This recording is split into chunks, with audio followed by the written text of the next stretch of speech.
comes to a close here at the Lakeside, and I'm delighted to be joined once again by the asset Paul Nicholson and Tony the Silverback O'Shea. Good to see you both. And Tony, Bo Greaves was pushed all the way in that match against Veronica Ehas. What got her through it? Believe it or not, she's 18, but it was her experience got through it, and obviously big match experience. She's not had that much of it, but yeah, she was quality in the end. And I think the surprising thing with her is how sensible she is for a young girl. I mean, she doesn't treat it as a serious sport. She wants to come and have a laugh and enjoy herself. But I mean, it's amazing that she can be that level-headed at that age. She looks so relaxed up here. It was so good to watch her. Jim McEwen, though, said he was exhausted at the end of his match against Mike Warburton. It was a real attritional one, Paul. Oh, yeah, I was exhausted after watching it. I spoke to Mike Warburton afterwards, and he just shrugged his shoulders and said, I'm not really sure how I got myself in that position where I was 2-1 up and finally losing it by 3 sets to 2. But Jim's just one of those players, every single dart gets 100% of his attention. That's the way he plays the game. He doesn't free flow, everything gets aimed, everything gets thought, and ultimately if he's going to win this tournament, he's going to be even more exhausted because the format is going to go up after today.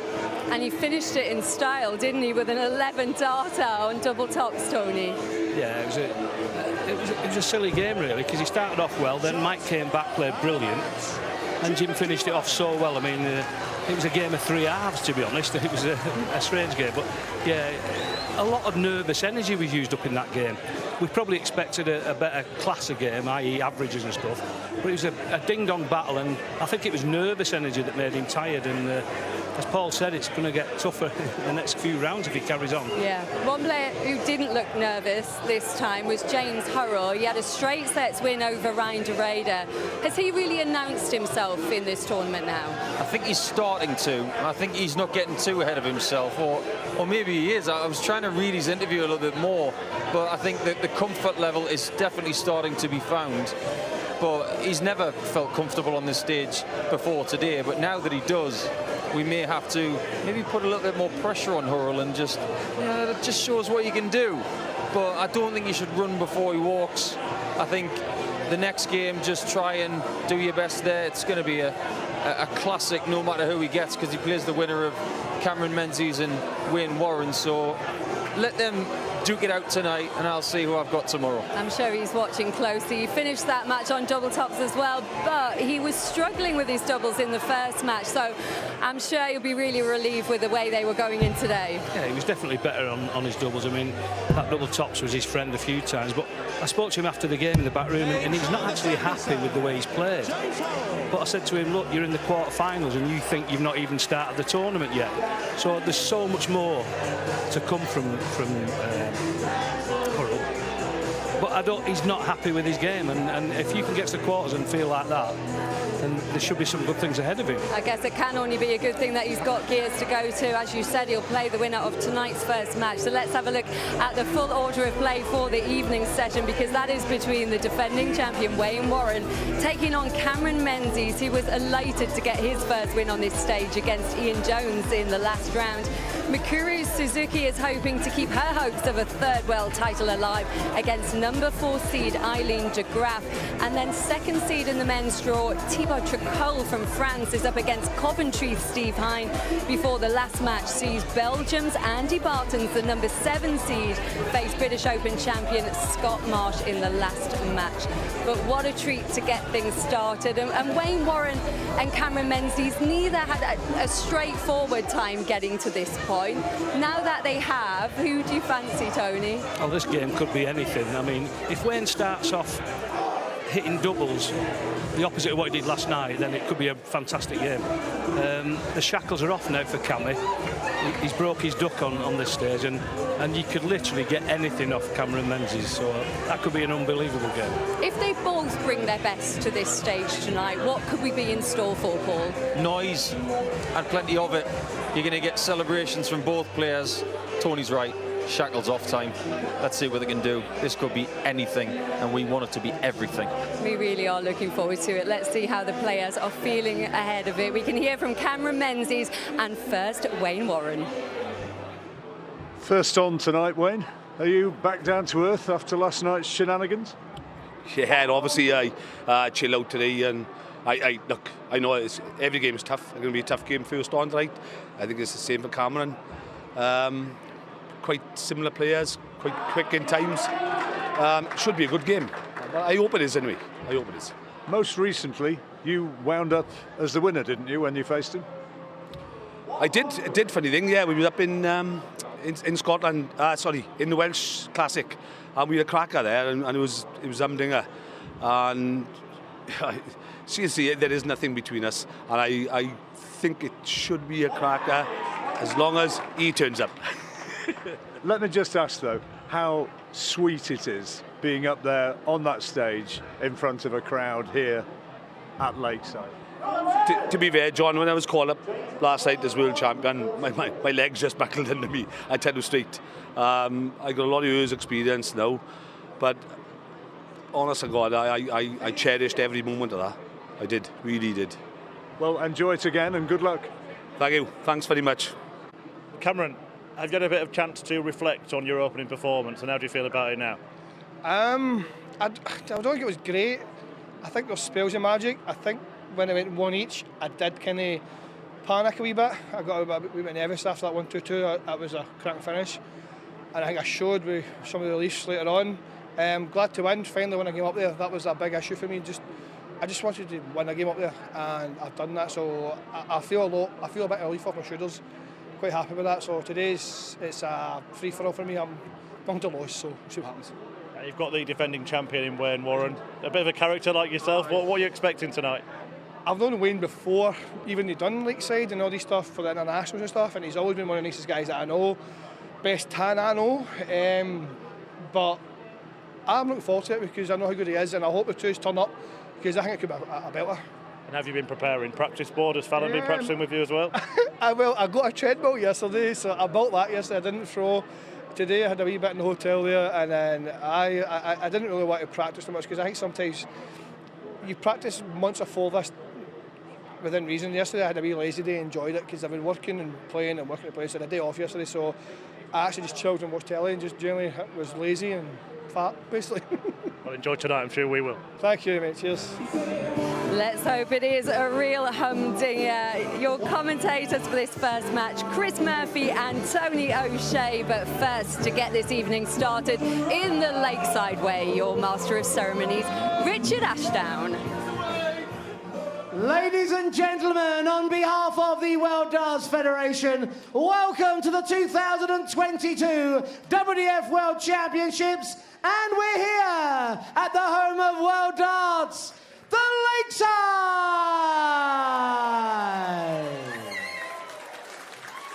We now introduce from Scotland a Winmau World Masters semi-finalist, a former British Open, Welsh Open and Scottish Open champion, Cameron Menzies!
We now introduce from Wales a former International Open champion.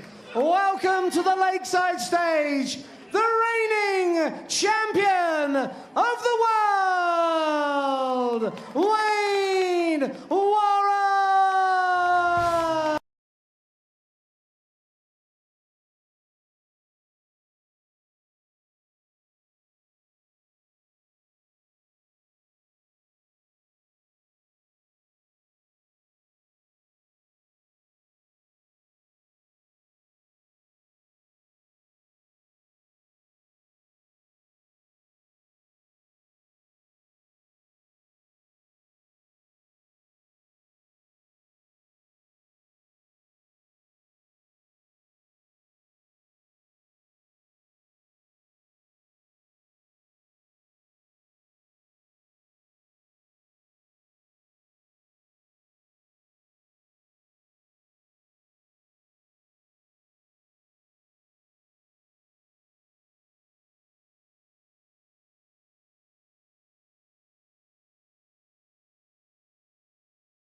Good evening, everybody. Both champions continue their quest to remain the king and queen of WDF darts here at the Lakeside tonight. McEwen Suzuki takes on Eileen de Graaf shortly in the women's tournament. But first, the men's world champion, Wales's Wayne Warren, takes on Scotland's Cameron Menzies. Expect amazing errors and animated antics from this pair. A couple of characters on the hockey, on the stage at the Lakeside, and both who have come through some interesting games, to say the least, already. Wayne Warren was 2 sets behind in his delayed entrance to the stage last night against Lee Shewan, but then managed to turn things around.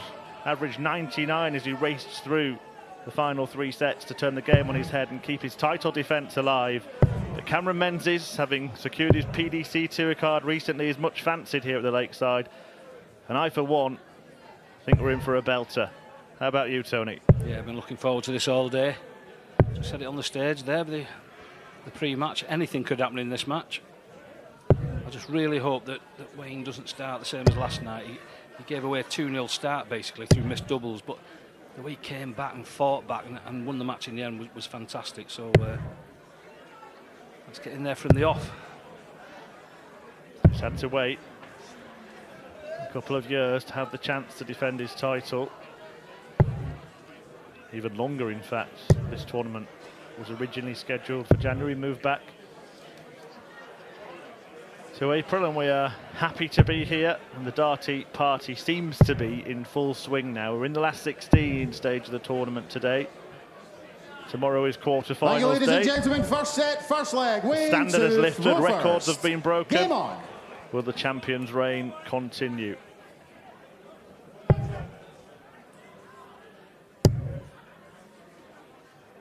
was glimpses early in the match last night, even though he missed doubles, but there was glimpses of the Wayne Warren that we know and love, that became the world champion. Yeah, and it's been a 81.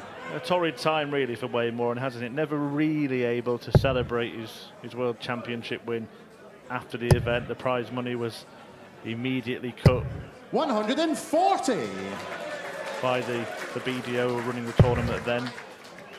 That's no longer the organisers of these events. The WDF have stepped in and made some positive changes. Wayne, he also got the trophy taken away from him. It's been a terrible time. I'm sure he was loving the opportunity to actually go and be crowned world champion on this stage. Yeah, this is the stage for him. And the fact is, 59.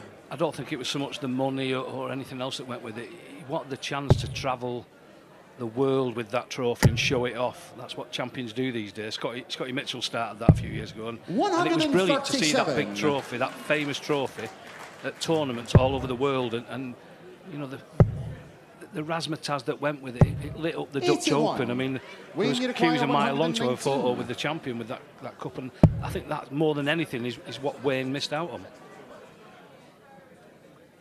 Well, he should probably look at the 12 segment here, because Menzies is on a finish, and that's what he was trying to do. So it'll be 13 just to tidy up and leave tops.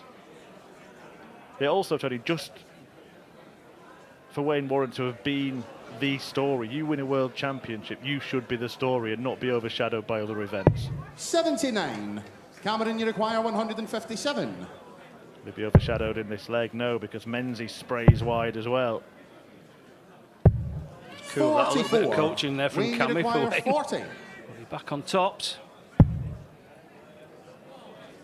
Been hoping for an early double to settle the 30. nerves. Cameron, you require 113.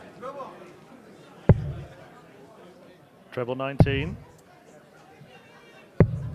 57. Wayne, Shaky you require start. 10.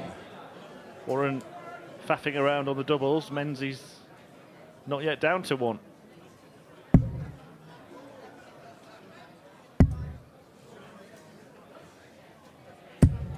No score. Cameron, you require 56. Well, he is now, not the one he wanted. Double 12.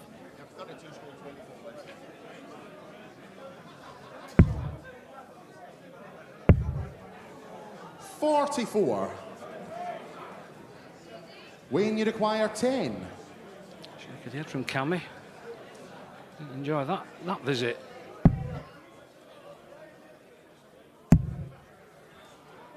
Well, what is going on here? No score. Cameron, Warren's you now require had 8 visits to 12. the hockey in this leg as Fallon Sherrick looks on. Cameron's partner. Game And shot now in the she can first cheer leg. on. Cameron Menzies. But neither player's going to be happy with that leg. It's not going to settle anybody down, is Second it? leg, Cameron to Especially throw those first. watching on. Game on. Well, almost an apology there from Cammy, sneaking that last one in. It's the first leg. 64. Fallon Sherrick has become known as the Queen of the Palace after her exploits at Ali Pali. Can Cameron 140. become the king here at Lakeside? There's Rhiannon O'Sullivan, who is in her quest to be crowned the Queen here. Watchers on. I imagine she's 100. cheering for Wayne. Oh yes, they're a clan together, the Welsh. Brilliant support every time. There's the first two. And that should settle the nerves of Wayne. First maximum of the match. Right, forget about the first leg. That was just practice. Now it's perfect. We've said it millions of times. Just one player sparks off with a big score and then it can kickstart the match. 81. Cameron, you require 157. Well, he's on 157 in the first leg. Took him a while to get down to 56 57. from there, and Warren Wayne, you might not require give him any more 100. opportunities. 140, 180, 81. Not going to get a go at double. And that dart was standing up. It probably covered 60. double tops from where he was Cameron, you standing. require Which is why he 100. went 20s. We could see 2 double tops here.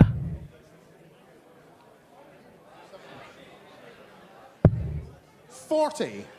Wayne, you require 40.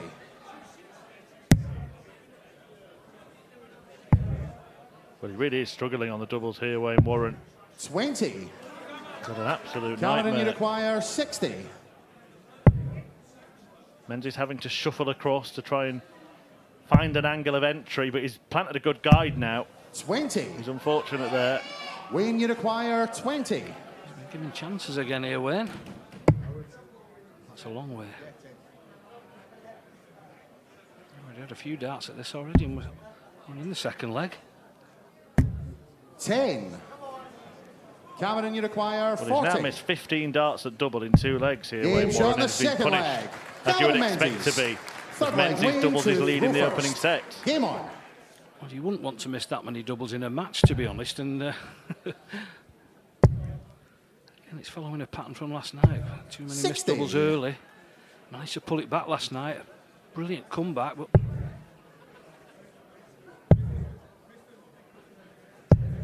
58. Yeah, missing 15, considering that you only have to hit 9 to win the match. crazy. 70. Save of that last one.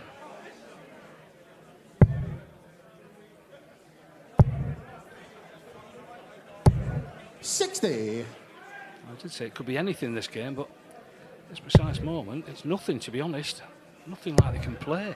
Well, because it was a 5th match, 100. squeezed into the evening last night, the break actually came after 2 sets, and Wayne was 2-0 down. He might be quite thankful of the break coming after 1 set this evening. I think 81. whoever wins this first one, I think they'll both be glad to get in and try and do a total reset.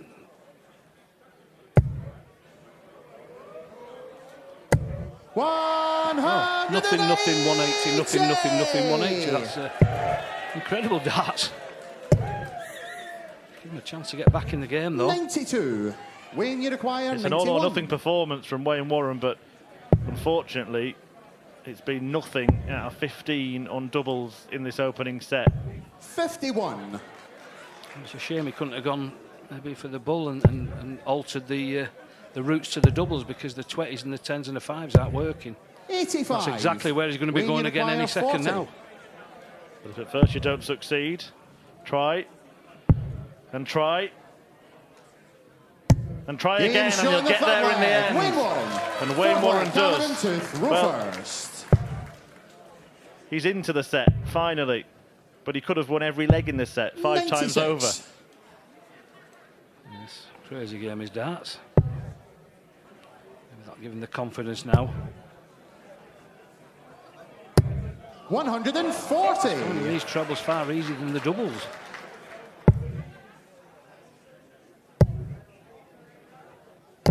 $140. Cameron Menzies will be hoping that he's not heading to Barnsley for the Pro Tour event in the PDC. He'll be hoping to stay here at the Lakeside for the weekend.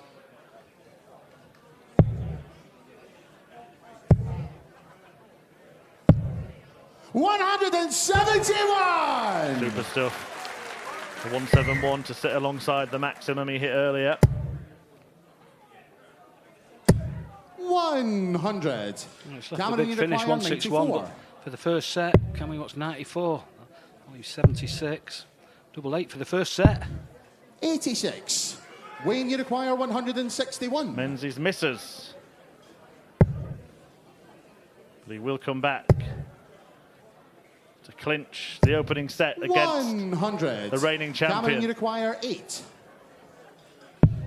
Game shot in the first Cameron set. claims it. Cameron Menzies. Well, it was a mess at the start, but it got better. Wayne Warren, though, missing bucket loads of doubles, and he needs to sharpen up in the break. Cameron Menzies takes full advantage and takes the opening set of this match by 3 legs to 1.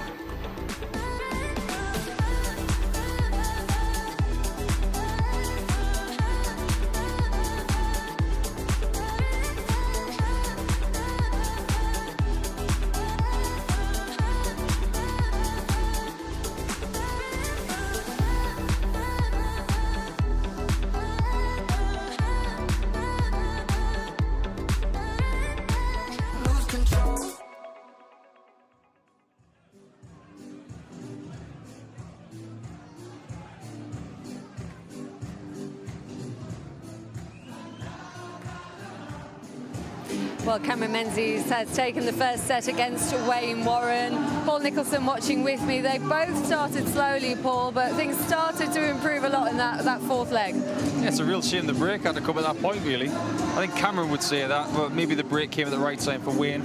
Yeah, slow from both, and Cameron will be happy just to have taken that set, but even he knows by taking set 1, he'll have to kick in a bit more in set 2, because we know from experience from last night that Wayne Warren will come out from the break.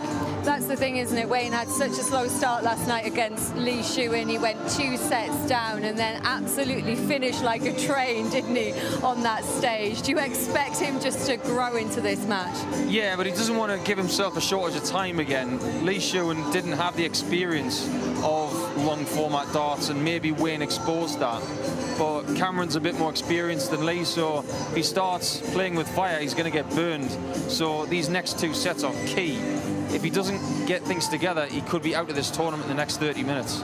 Cameron talked about how nervous he was ahead of that match. He really wanted that first Lakeside win, didn't he? How do you think he looks out there tonight mentally? Still looks a little bit nervous, but that's the kind of character he is. Sometimes he needs a little bit of something to happen to alleviate those nerves. We saw in his first game the relief with the celebration, but he's not getting anything from Wayne Warren in this game so far, and you tend to find that happens with early encounters.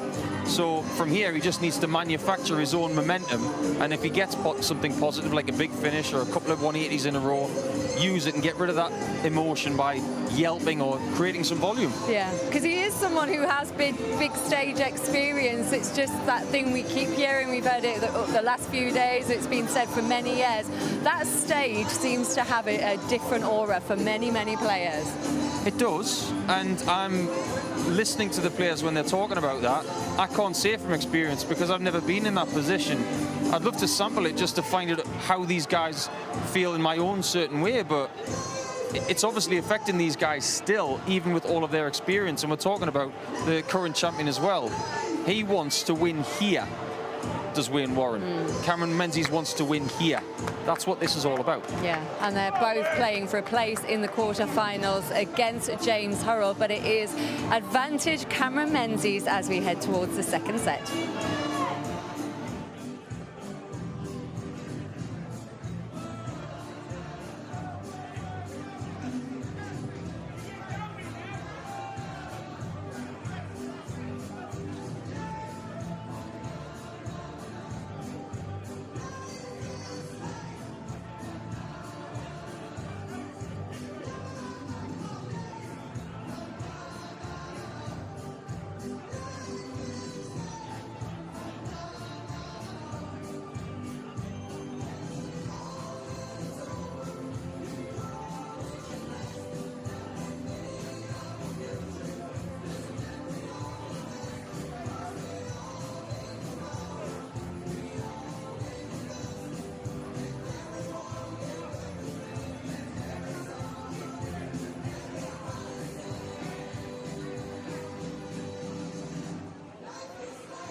Well, Wayne Warren is in trouble here at the Lakeside. Cameron Menzies taking the opening set by 3 legs to 1 after Warren ran into double trouble on the stage. Missed 17 darts at the outer ring in that opening set. But it's something that, well, they have to sharpen up, but I'm going to ask the question to Tony alongside me. How do you even go about doing that? Well, in a normal season, before COVID was around, I mean, obviously he did a bit more practice, maybe played a couple of more events, but I think that's the obvious thing with Wayne at the moment. He's had so little proper match practice. I mean, Cammy's been playing Pro Tours, etc., and you know that you just can't beat that big match practice, and I think that's definitely lacking with Wayne Second at the set, moment. first leg. Cameron to throw first. Yeah, well, not to Game labour on. the point, but that 1 out of 18 strike rate gives you a checkout percentage of 5.6%. 97. Lower than anything we've seen in the tournament. Donovan Lottering had the lowest at the end of a match. They've won in 11 attempts. 140. That's the thing, you can see the scorings there at times with Wayne. 100.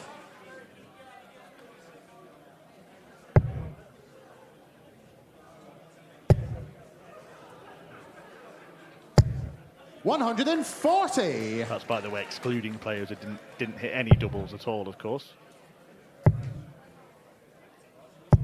180. Trebles haven't been much of a problem for the pair of them. Yeah, as we saw with them averages, missing so many doubles, it does drag your average down. Back in again, Wayne. 180. Yeah, he answers Menzies' second maximum with his third. Treble 14, double 11. Just had to check, and maybe that just knocked him out of his rhythm a little bit. Wayne, you require 41. We're looking at the 9. Double 16. Game shot in the And he's first got it early in the leg. Warren. That will certainly help. Second leg, Wayne to throw first. Break of throw, a Game dozen on. dart leg to kick off the second set. I mean, as we know, Cammy's an excitable player. He can get himself wound up, he can get the crowd wound up, shouting, and 81. you could see the respect he's got for Wayne when they left the stage at the end of that first set. And he's hit 180s, he's hit a few of them, and he's not really gone for it yet as Cammy. 59. That was Scott Marsh that we just saw, who takes on Andy Bartons at the end of the evening, just getting some 45. relaxation time. How long before a match do players tend to start hitting the practice board properly? I mean, he's probably done a bit this afternoon. 41. I mean, you've got to keep your arm loose, but you don't want to be in there all day. It just gets too much. So it's nice to come out and see a few friends in the audience and have a chat and a wander around, soak up the atmosphere. 100. He'll probably have three sessions during the day. He'll have done some early this afternoon. He probably did a little bit as he got to the venue, and then probably an hour before his game he'll go in there and start practicing for the actual game itself. Good night of darts ahead. A lot to live up to last evening. We saw that record-breaking performance from 100. Richard Veenstra. But Eileen de Graaf against Mikuru Suzuki next. Then it is Thibaut Tricole, France's premier player, against the Muffin Man Steve Hine. 140. And Bartons versus March ends the evening and ends a round of 16.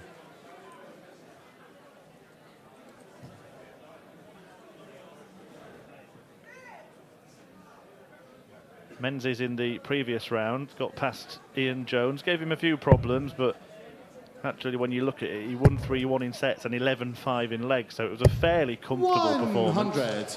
Cameron, you require 136. That's what the sets don't actually show you.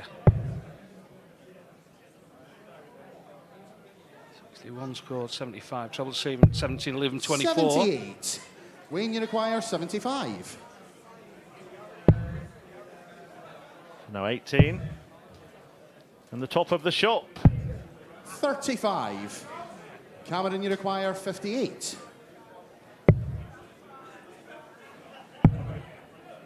Menzies showing where it is. 38. Well, not quite. Last time Wayne, Wayne you had 3 require clear at this 40. target. That was when he managed to hit it, finally. He's not going to hit it this time. Nor double 10. Nor double 5. 30. And now we're back to the first set Cameron, form you again. require This 20. is a friendly old game, this. Nobody wants to win it.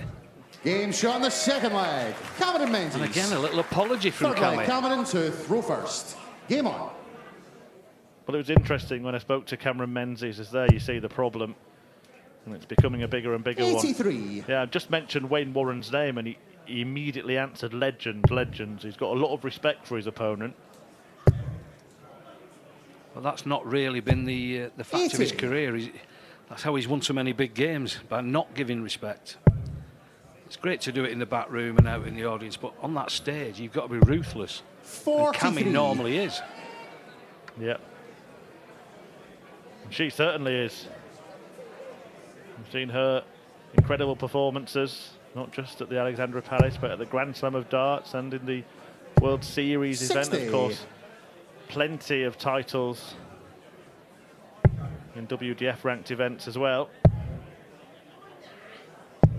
96. We did see a little bit of history in the women's game here at the Lakeside this afternoon. Despite defeat, Veronica Ehas hit the 60. highest checkout ever by a woman in the Lakeside World Championship, 164. Yeah, it wasn't just that big finish, Chris. 83. It was an all-round great performance. Especially, she was playing one of the red-hot favourites for the tournaments, but really impressed with the brilliant darts. I think we'll be seeing Veronica quite a bit more in the future. 100. There's Team Wales, O'Sullivan, and one of the on-stage officials, the referee, 56. Garin Roderick, also on a debut at the Lakeside. What a fine job they all do. A great job they all do, yeah. I wonder if he asked for this. I wonder if he asked for this game off special tonight so he could support Wayne. 68. It's difficult to support when you've got the Cameron, you microphone require in your hand. 140. You have to be careful. You don't let a cheer out instead of a game shot call. Unlike some of 60. them Premier League referees, you mean? Although, Wayne, you funny enough, we do have a require Scottish referee on the 133. stage in Anthony Dundas, don't we?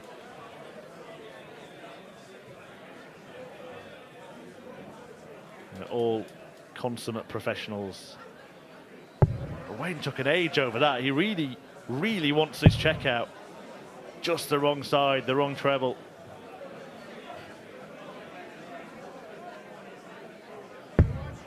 $93.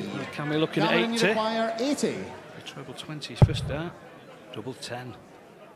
For a 2-1 Game shot on lead. the No third messing leg. about on the doubles this Cameron time. Menzies.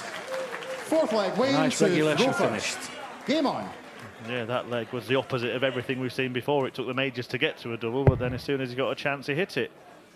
What we want them to do is strike the balance between the two. 100.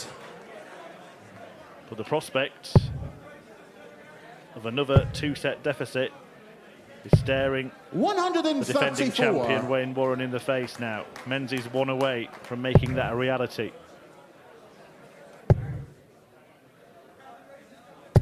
$140.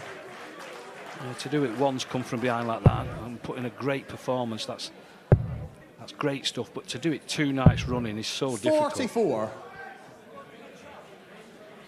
Just needed to start the evening off hitting some doubles early just to give him that confidence. As we said, the trebles don't seem to be a problem. 140. Yeah, very neat and tidy leg again here from Warren. A brace of 140s to back up the opening 100. 58. Wayne, you require 121. He's got a bit of a lead and he's on the finish here. Double 18. Yeah, he's just checking. It is in 25 that, so he wants double 18 for the leg. 103. The last thing he wants, the way he's been throwing at doubles in this match, is double 9. Menzies will be frustrated if he can't 87. leave himself on a Wayne, finish, you require 18. which he hasn't been able to do. Actually looks like a decent guide, that, but it's deflected away from the double. And No again. score. With Cammy so far back, I'm surprised he didn't split it there, to be honest. Because with all them on the outside wire, he's got to go back there. And now Cammy set it up. Wayne, you require 18. Double nine's just shrunk.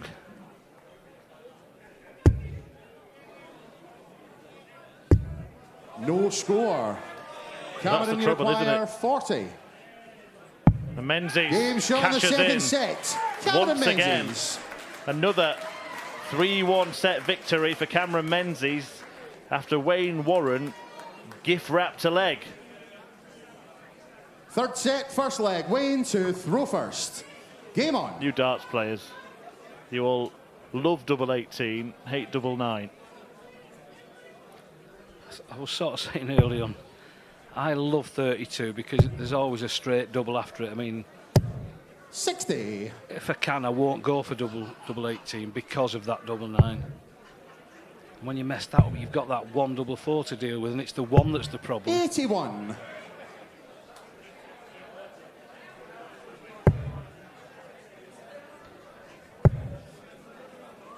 When he missed 17 darts 135. at double in the opening set of this match. He's missed a further 14 in the second 119. set. Missed 14 darts at double in a set and actually improved his checkout percentage. 140.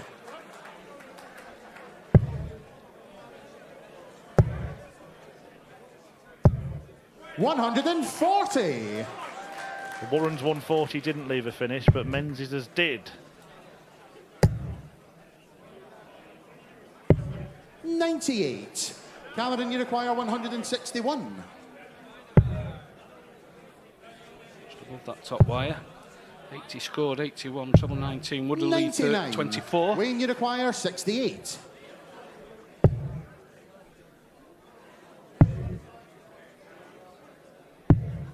$36. Cameron, you require 62. First attempt of the third set goes begging.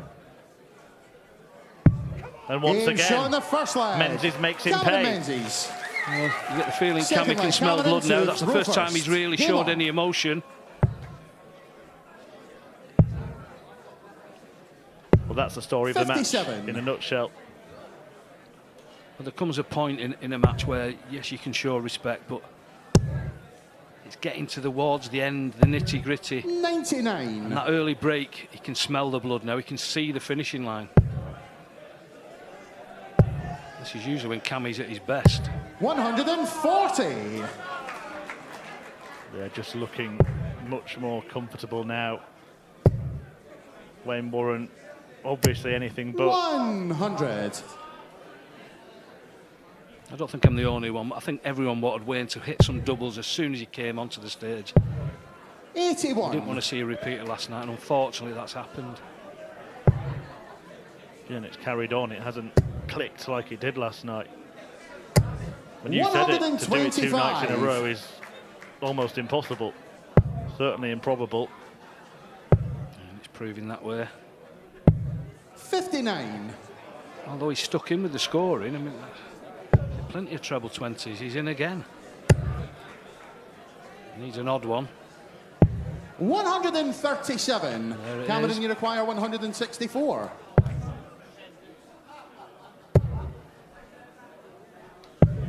$78. Wayne, you There have been require 40. 10 legs in this match now. Game show on the Warren second Hicks leg. finally Wayne double top with 1 dart. 10 legs in the match. Third And leg, Wayne Wayne Warren to has a throw dart first. at Game on. least 1 double in 9 of them. It's a totally different game of darts if some of them went in early doors. You've got a feel for the man. 100. When he thinks about this, if this is his last game of this tournament, he knows where the problem is. 100. Sounds easy, just go and put the doubles right.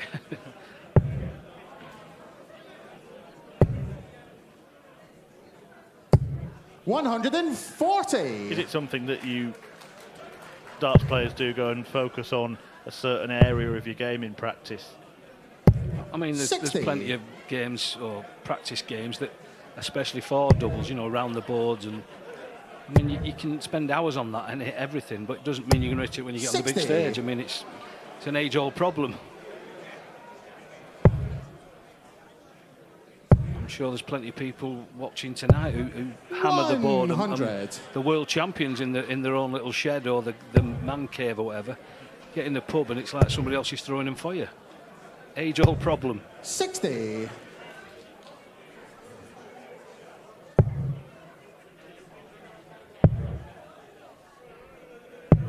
46. Wayne, you require 141. But let's not write him off just yet, because we saw what he did last night. He's a defiant starter, Wayne Warren, full of character, full of tenacity, 82. and full of talent.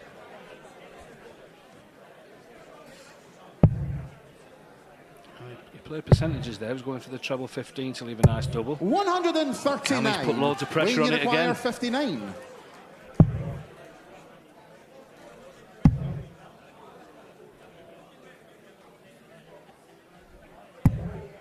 $24. Cameron, you require It's a miss 56. and a mess from Wayne Warren. And Menzies now looks at the same target. There it Game is. shot in the third leg. Menzies Cameron now Menzies. one away from the win. Fourth leg, Cameron to throw first. Game on. Shake of the head from Cammy. He wasn't 60. expecting this from Wayne Warren, was he? No. And he knows that he's won plenty of legs that he really had no right to win. He'd have seen the fight back. Absolute class of the man last 100. night, playing like a champion should. When you're in a hole, you pull everything out there, and that's exactly what he did last night. But 100. again, you just feel you just wanted Wayne to hit some early doubles just to get rid of them ghosts from last night. Yeah, 8-3 in legs in this match, and Warren has had almost twice as many 100. darts at double as Cameron Menzies has. And the scary statistics then. It's 83. 32 missed by Warren in the match. And Menzies doubling is actually pretty good, 44.4%. yeah, most players would be well happy with that. 100.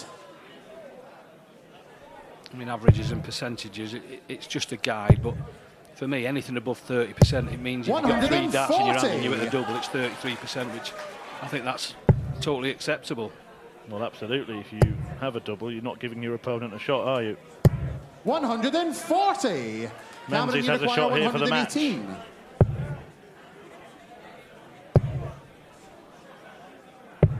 50. Warren has a shot to Wayne, stay you in the require match. 61. Well, he's got the 25, and he's got the Game shot in the 36. fourth leg. Wayne Warren. Well done, champ. Fifth leg, Wayne to throw first. Fighting spirit is Game still on. there. That's how you do it, Wayne. Still always the entertainer. It's a kind of 68. pantomime applause.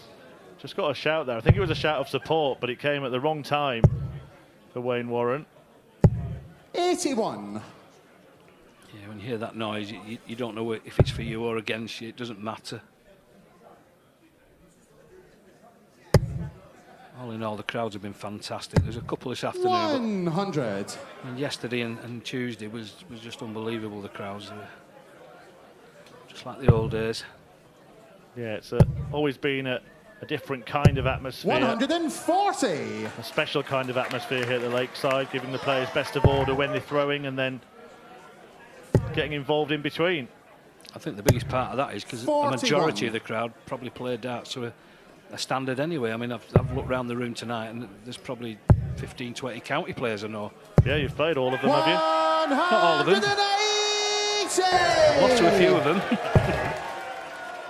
Well, they all enjoyed that. A 180 to set up what could be the match-winning checkout. 85. Cameron, you require 100. And that deflection means he's not on a kill, so he's got a few for this. He might think about it. Yeah, he went the Merv King route for 80. 84. And set it up lovely. We'll be back. 3 darts in hand, and we've seen the better than percentages. 125. Just needs Cameron, one of you these require 3 16. to progress to the quarterfinals. Game. Only needed Shot. 2. And the Menzies match, is Cameron into the Menzies. quarterfinals. He dethrones the defending champion Wayne Warren, who ran into a severe case of double trouble here at the Lakeside. He missed 32 darts that double in that match, and Cameron cleaned up. Menzies marches on, but the defending champion Wayne Warren bows out in the last 16. It is Cameron Menzies 3, Wayne Warren 0.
Wayne Warren was 2 sets down for the second night running, but this time he couldn't come back. It was a night of missed doubles for the Welshman, and Cameron Menzies won by 3-0, finishing on double-8 to progress through to the quarter-finals, where he will play James Hurrell. We'll hear from Cammy now with John Rawling. Well, Cameron, you got the win. You got the win you wanted, but in a lot of ways, strange sort of game. I stole that. There's no denying that. I stole so many legs. I'm a scorer and I didn't score well. Wayne's a legend. I've known Wayne before. Winning the World Championship, what a player, what a guy. He's actually one of the nicest guys that I know on the tour. I stole that. I stole you steal one leg or two leg, I think I stole 6 or 7. And scoring's my game, and I didn't score. I was always behind, and he was giving me. Sometimes when you looks in, and I think that's I've stole that so many times. So I'm a grateful man. Cameron, you got the win you wanted, of course, and that's what you've got to do. But had you been watching that as a fan, you would have really felt for Wayne, unable to find a double, wouldn't you? I rate Wayne. I like Wayne. I know him a person. I think he's superb. And I watched the game against Lee last night. Lee was great. And then Wayne just kicked in. And then today, I genuinely believe if Wayne played the back end of the game he did yesterday against me today, I had to up it. I didn't play good. I'm quite good at myself because I played poor. But I just stole everything. He basically just gave me that game. They disrespect Wayne. Wayne's a world champion, and I respect him, and he's a legend in my eyes, and I've got a lot of time for him. But I stole so many games there, and I'm lucky to be here. Cameron, you got the win. You move on, put it together. You never know. Cameron Menzies saying he's lucky to be heading through to the quarter-finals, beating Wayne Warren. Paul Nicholson watching with me. Was it a case that he perhaps showed the defending champion a bit too much respect tonight, Paul? Yeah, we see some players who tend to apologise for legs that they win, and they keep saying, oh, that, you know, there's the hockey, and there's all these little gestures that say, you know, you're giving respect to the defending champion. I think Cammy's a bit like that. I think he needs to be a bit more ruthless when he plays James Hurrell, that's for sure. And that's going to be a really good atmosphere, by the way, Scotland versus England. But yes, he did pay the defending champion too much respect, and now if he wants to win this trophy, he's going to have to be single-minded and ruthless. Because as he admitted there, he wasn't scoring particularly well, but it was very much a story of missed doubles for Wayne Warren, in that he had 32 darts that he missed at the double pole in that one, and Cameron was able to capitalise on it. Every dart player likes the number 32, but they don't like it when they are told they've missed 32 darts in a match. When it comes to last 16 matches in any World Championship, if you're missing things like this repeatedly, giving opportunities to your opponent, you just can't expect to win. The amount of legs that Cammy stole in that match, he was not embellishing on that number in that interview with John. He was absolutely right. Yeah. It could have been completely the other way if Wayne had found his doubles. The double 9 there, the nemesis for him, and Cammy capitalising. Just too much to ask to come back from 2-0 down two nights running. You said he doesn't want to get himself into that position again where he's too far behind. Some people are really good at comebacks, and doing it now and again is all well and good, but doing it every day, that's going to play with your mind. It's going to be really tiresome after a while. But twice in 2 days, it was too much. Ultimately, Cammy did enough in this round. He knows he's going to need more after this, but enough is always enough. He's in the quarters. And I think he's a Rangers fan, so it might have helped him winning in straight sets, so you can watch the football now. Yeah, don't go down that rabbit hole. Next up, we've got a real treat from the women's draw, because McEwen Suzuki, another defending champion, Hine de Graaf in our next matchup. And McEwen beat Laura Turner in her first match, but she didn't play her best. Do you think it could be a good thing that she didn't play her best darts, but she got the job done in that opening round? That may have been the tale of her defence at the O2 a couple of years ago. I personally think she played better here than she did the year after when she defended it. So hopefully, reverting back to Lakeside, she might be able to find the kind of form that she found in the final against Lorraine Winstanley from 2019. That's the kind of McEwen that I expect to see. Just time will tell if she comes up tonight. And for Eileen de Graaf, this is the big title that is missing from her CV. She hasn't won a major in 5 years, though, Paul. What situation is her game in coming into this match? She's still one of the elite players in World Darts. She picks up titles wherever she goes, but I think her life has changed over the last 5 years. She's had other priorities. I think now she might be ready to just, you know, dive back into the major pool, but the pool is full of better players now than it has ever been. But McEwen does not want to let this one go. She said earlier, and I said this afternoon, she feels she's playing better now than she was when she first won it and when she defended it. She's now got to back that statement up. Well, we can hear from Miracle McEwen ahead of that match. And first, her opponent, Eileen de Graaf. You've had to wait a long time to get started in the competition. Are you ready? Yeah, I'm really ready. Practicing was very good, so yeah, we'll see. So you're throwing good darts. We're going to see Miss de Graaf at her best. I hope so. I hope so. It's not an easy draw, but I know I can win from her. So. Mitsuru is absolutely up for winning this title again. What did you think when you were drawn against her, looking for a third consecutive title? Yeah, it's a really difficult draw, but I know I can win from her. I've won against her, and it's always a close game. But yeah, it's not an easy draw. But yeah. She's going to have so much support as ever because she charms the crowd, doesn't she? Is it a case of sort of blocking her and that out and just making sure you play the board? If I play my A game, I don't hear anything, so that's good.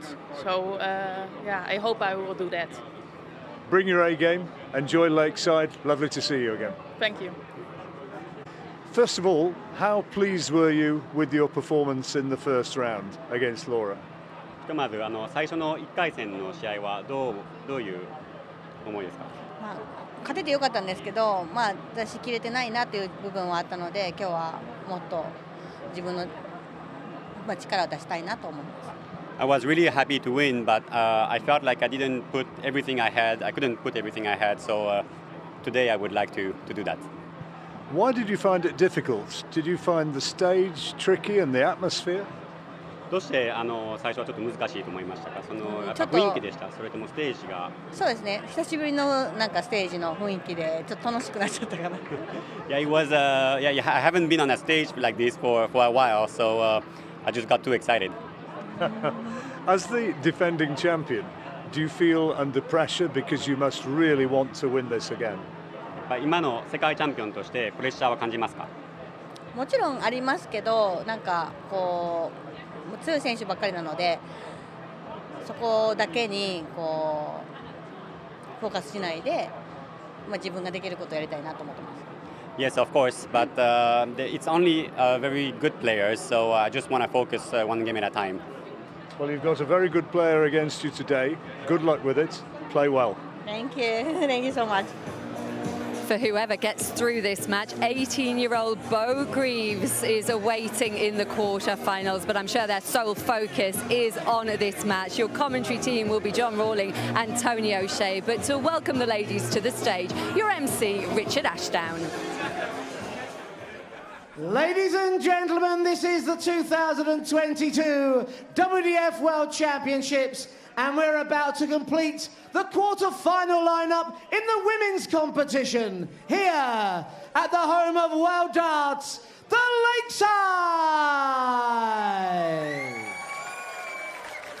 We introduce to the stage from Japan, a former Dutch Open, Japan Open, and WDF World Cup singles champion, the two-time champion of the world, Mikuru Suzuki!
opponent is a two-time Lakeside World Championships semi-finalist, 3 times a Dutch Open champion, the former Winmau World Masters champion from the Netherlands, Hine de Graaf.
Well, come on, Eileen or Baby Shark. What's it to be? What do you reckon, Tony?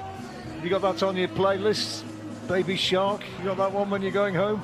It's not on my playlist. It's on my granddaughter's playlist, so I do hear it quite often. It's a week of records, John, but I think that's a record for a number of kisses given out on a walk-on. Yeah, Mikuru certainly didn't miss too many people. I was half thinking she was going to pop her head round into our commentary box at one point. Well, there she is, now 40 years old. Miracle Mikuru. Won in 2019 when she defeated Lorraine Winstanley in that final, and then the following year beating Lisa Ashton when they played at the Indigo, and she would so much like to take a third title. We had a visitor yesterday who's done 3 on the trot, Mr. Durant. Yes, I know. He doesn't like it. You're just trying to annoy him. Yeah, I got a lovely text off him this morning. I think I went into the room that he vacated, and we exchanged a couple of jokes about it, because we've done things on the tour in the past. Left little presents for each other if we've changed rooms.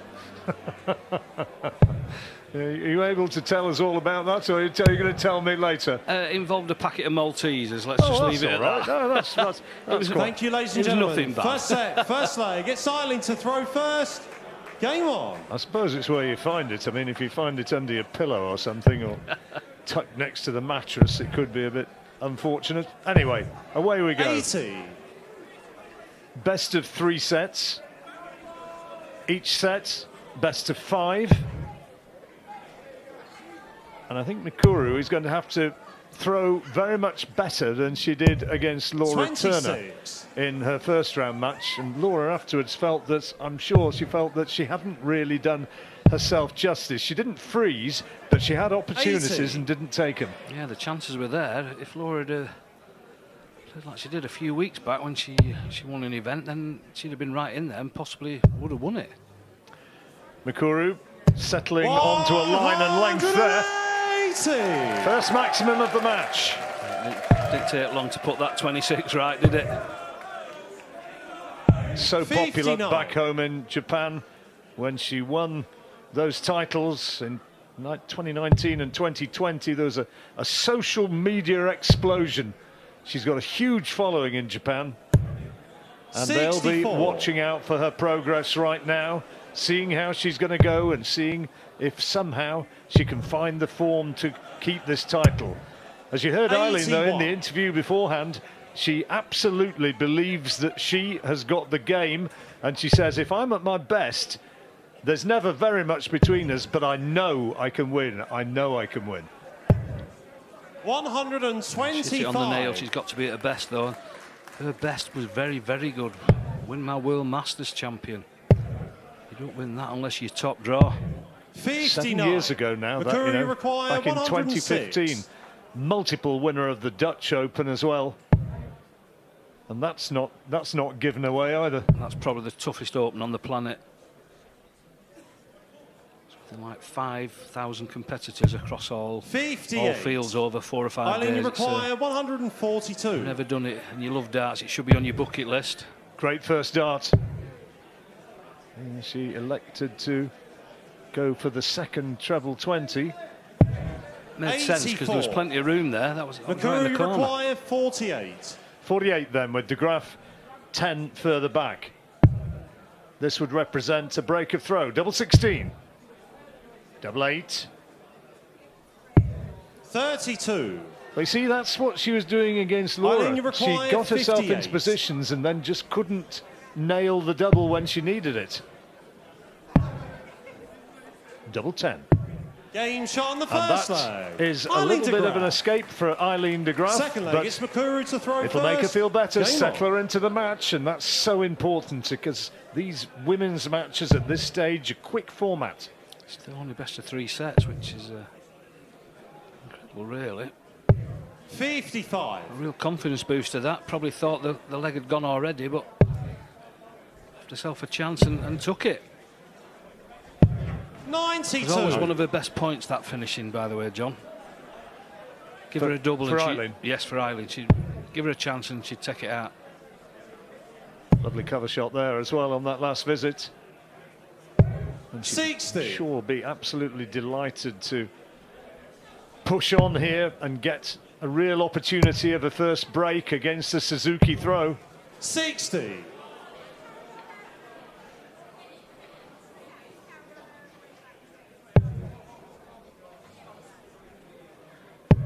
Had to surrender her trophy.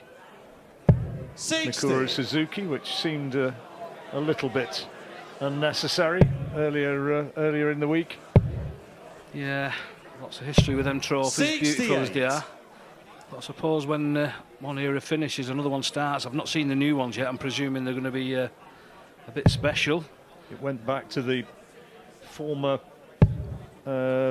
executives of the BDO, the now defunct 26. BDO. Pity, really. It would have been nice for it to have. I think it would have been nice for it to have stayed with Mikuru as her final, 60. as the final women's champion. But there you go. What do I know about it? I don't really know the legalities of it one way or the other. Sometimes it's not worth knowing, to be honest, mate. 100. Nice ton from Mikuru. Nothing between them in this leg. That's a huge deflection. 122. Great cover shot. Moving well here is Eileen. Yeah, she's had a spell away from the game, but you wouldn't think it. Straight into it. Had a bit of a natter with her earlier on, and Eileen, she is 99. delighted to be back. She says she loves it here.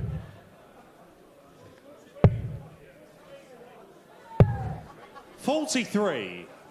Well, Mikuru, you require 100. 100 required. Oh, great dart. Tops.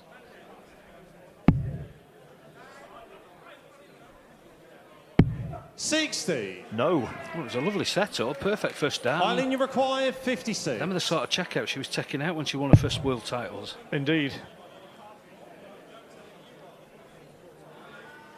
Just working it out. Double 16. 40. Mikuru, you Well, require she certainly 40. wasn't missing these a couple of years ago.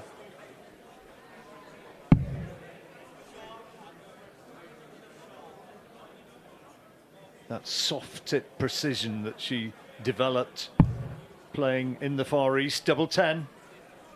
Game shot on the Well, second she gets leg. it this time. Mikuru Suzuki. Took her 24 darts Third to get leg, there, it's though, Eileen to Tony. throw first. Game on.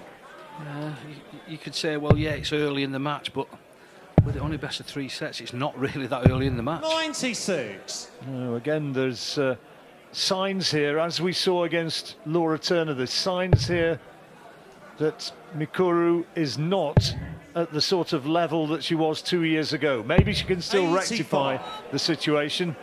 The winner of this one, by the way, is going to be playing Bo Greaves in the next round.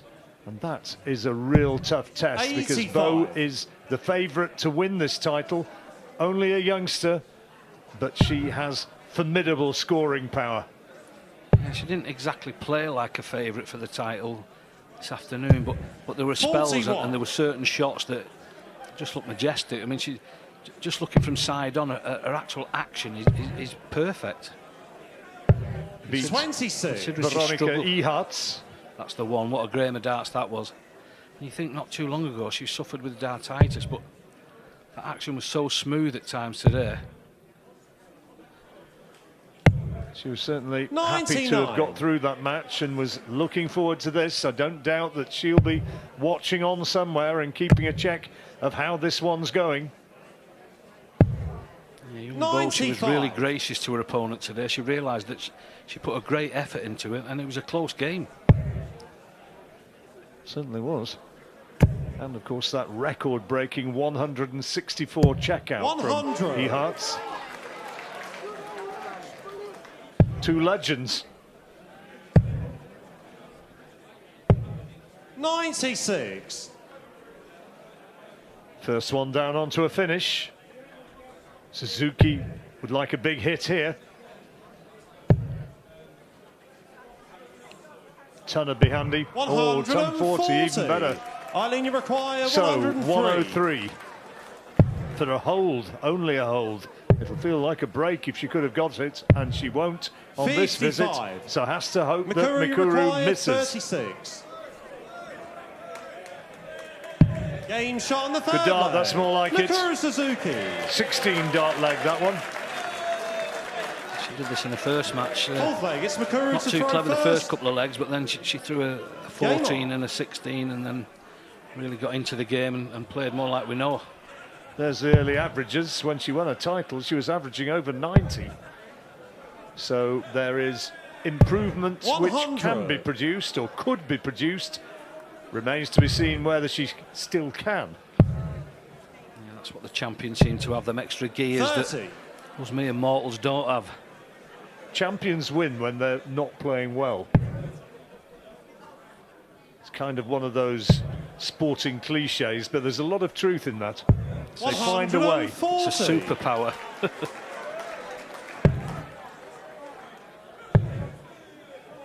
Eileen just trying to hang on in there 81. and stay with Suzuki now, who was opened up with a ton and a ton 40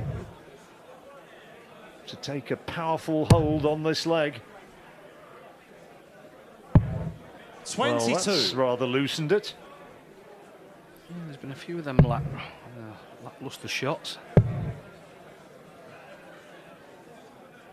Eileen's expression there said it all. 11.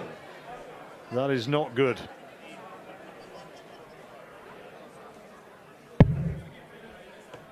saw them averages a long way from what they're used to. 97. Good cover shot. Setting up nicely onto a finish. Big one, but it's there nevertheless. Yeah, she's thrown 12 darts. She had that poor shot, but the other three scores were good, and she's down to a 3-dart finish. No finish this time, though. Just trying to set it up. 39. One was another loose one, and she's annoyed at that. Eileen a long way back. 82. That helps a little. Mikuru, you require 103. 103. No finish for De Graaf, so 6 from here. Even a 98. We'll stay up at the 20s. Maybe treble 18 next. 29. It's not. I know she's looked terrific in brief spurts, Tony, but it's not quite where it was, in my opinion. Not yet. 121. Well, Mikuru, that's you put real require pressure on this 74. 74.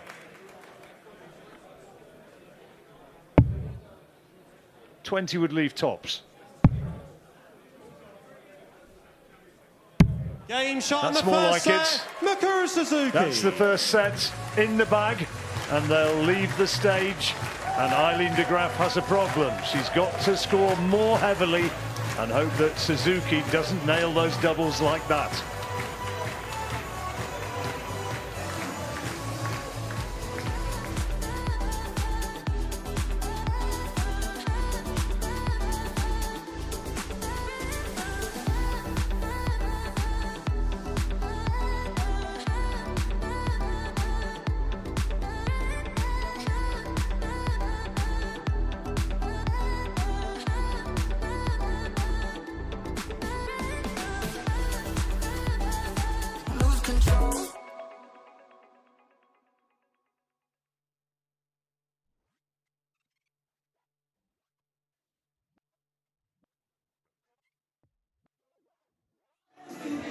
the defending champion Mikuru Suzuki checking out on 74 there to take the first set against Eileen de Graaf, the asset, watching with me. And Paul, what improvement did you see in that first set on Mikuru's first game here against Laura Turner? The first thing that I noticed was a bad first visit and the ultimate comeback with the 180 in visit 2. And I think that shows the resilience at the very start of the match.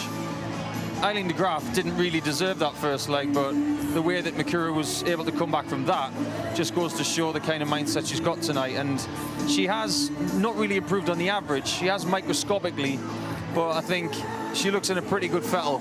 I mean, she was singing the walk-on song for Eileen de Graaf probably better than anybody in here. She was conducting the crowd, wasn't she, to come on Eileen beforehand. She just enjoys herself out there, and it's so good to watch. It's no wonder she's got so many fans, including myself and some of the people who work in darts media, because she's just so amiable. Absolutely She lovely. gets everybody involved, and she's such a lovely lady. But she's got to have that killer instinct tonight and put Eileen away before she gets any sort of confidence. But she has had the killer instinct at the World Championship. She's won 9 matches in a row. She wins this one, that would make it 10. So she's never actually lost a match at the World Championships. She's never lost one when you're here.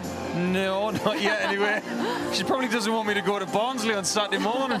But the fact of the matter is, she has not lost at the Lakeside in the World Championship. She didn't lose at the O2 either. She doesn't want to let this title go. She wants to be a 3-time world champion, just like Anastasia. And for Eileen, she's been a semi-finalist twice, but never won this. She's got so many titles on her CV. Why do you think this one has eluded her? You've got to think about the talent pool that she's always come up against. She's playing Suzuki here. She's come up against Gulliver when she was playing brilliantly. She's come up against Lisa Ashton. The talent pool is not like it used to be. It has always been really strong. Eileen de Graaf has been a ninja at getting ranking points on the circuit by travelling to different opens all over the place, and she's got her majors in the bank. But this one is where everybody has to play at their peak. Unfortunately, Eileen hasn't done that in her career to date. Well, it is Mikuru Suzuki who has 1 foot in the quarter-finals. Can she finish the job? Let's head back to the action.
Welcome back, and 1 set played of this match between Mikuru Suzuki and Eileen de Graaf, and it is Mikuru who has taken the set without really hitting the heights, averaging 75 against 73 for Eileen de Graaf. And I hear what Paul was saying there, Tony, but I just wonder whether Mikuru would have liked to be just sending out a bit more of a message than she has done so far to Bo Greaves. Yeah, the scoring just wasn't there. The finishing, I mean, champs have that in the locker where they can, like that 74, that was class, that. But I would have thought she wanted to lay a marker down and just show her. She knows that Bo's probably watching this. After a slightly dodgy first game, we were all expecting Mikuru to come out tonight and show us some proper darts like the champion she is. Well, it just didn't really happen, to be honest. Second set, first leg. It's I can't McEwen help to but throw thinking, first. even, I mean, this Game is on the on. assumption that she gets past Eileen de Graaf. She's going to have to really step up if she's going to be beating Bo Greaves, who's been in very good form of late. Yeah, she's been throwing proper averages. I mean, she didn't take it to the stage today, but she did enough, and she played well in patches. She played really well in patches. I'm told she was outstanding in the Isle of Man. 180. I think that was a great dart, by the way. I think I mentioned on the stage early on, in comparison, everyone's talking about Richard's average yesterday, but Bo had an average better than that at the Isle of Man. I mean, that just shows what form she has been in. 104.92 incident, 0.91 incidentally was Richard Veenstra's average yesterday. 28. So that shows you just how well Bo Greaves can throw, and that is a massive amount more as an average than Mikuru Suzuki is producing right now. 41. You're talking about the Isle of Man there. She went there and won 3 titles, beating Dieter in one final on the stage. Just 2 weeks later, she went to Skegness at the Golden Palms and won 2 out of 3 events there. So winning titles is what she does these days. And still a teenager. Suzuki trailing here. 60. A throw under a lot of pressure. Exactly what Eileen de Graaf would have wanted to do when she came back onto the stage. Hit the Japanese 100. champion with big numbers, and she's doing that with a maximum already in this leg, and 2 tons. She said, John, there's no guarantees in this game. 60. Eileen, you require 93. 93 for a break. Great first dart, double 18. 75. Well, that's a chance that's gone begging.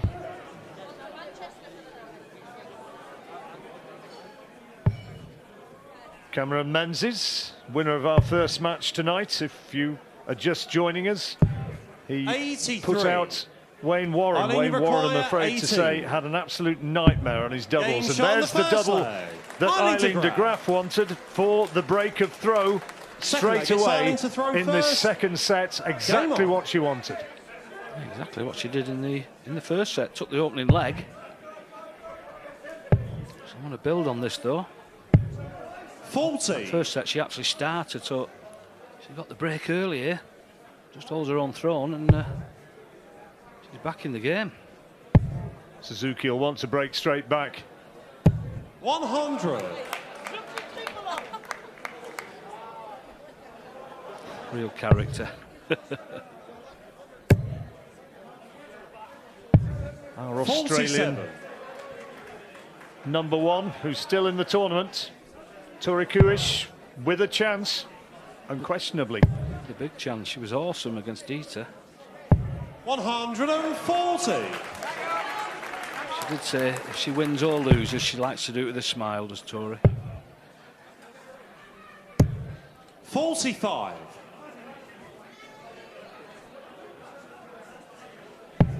That was Priscilla Steenbergen, incidentally, who you saw there. She's also still in the tournament, and she'll be playing 11. Kirsty Hutchinson in the quarterfinals.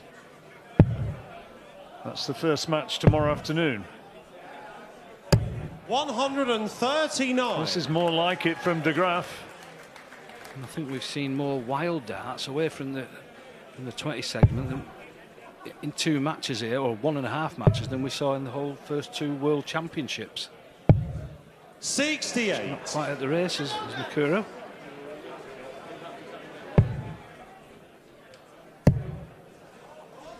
He's in again. 125. I think she can sense it. She feels she's got a chance here, unquestionably. Dutch players are watching on. Anke Zielstra keeping 41. a close eye. Eileen, you require She's 105. out of the tournament, but still hoping that her friends can prosper. Not going to finish it this time, but a big ask for 85. Suzuki, and that's put all sorts of McEwen pressure on this require 141. 141. She likes double 10. She's hit it already in this match. And this 141's not going anywhere soon. 46. So double 10 for 2-0. Eileen, you require 20. Double 5. Suzuki watches on, hoping 16. that she'll return. She will do. Mikuru, you require 95. With 95 needed. That's a big 7, leaves her 88. And back upstairs. 68, she'll stay on the 20. 47. Still left a 2 dart. Eileen, you require 4. Double 2. Game That's shot the on the one she second needed. leg. Eileen to grab. Third leg, it's Mikuru to throw Anchor first. shouting her Game instructions.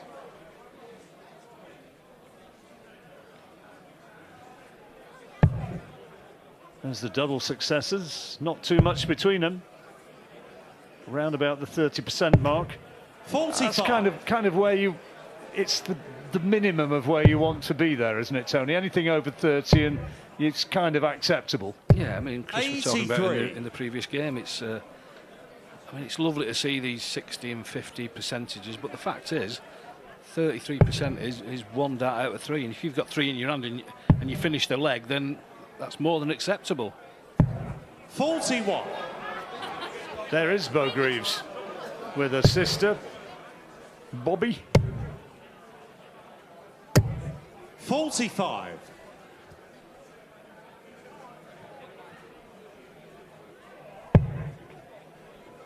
Suzuki has to win this leg on the throw to keep this set alive. Otherwise, it's going to be going to a decider.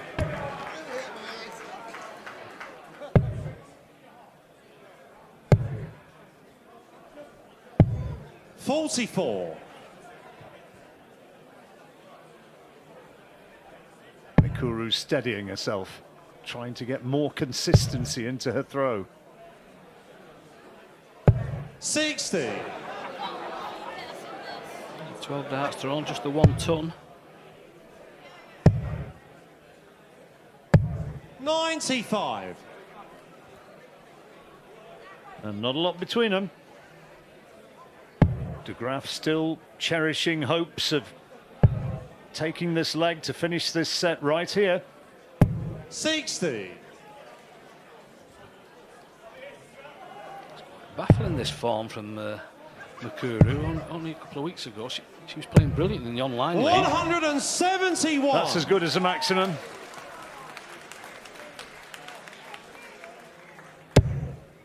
Well, it's been a very patchy performance to my way of looking at it from Suzuki. 46. And not the sort of form you'd want to see from a potential champion. 19 leaves double 16 if that's the way she wants to go. Double top though. 43. Mikuru, you require 149.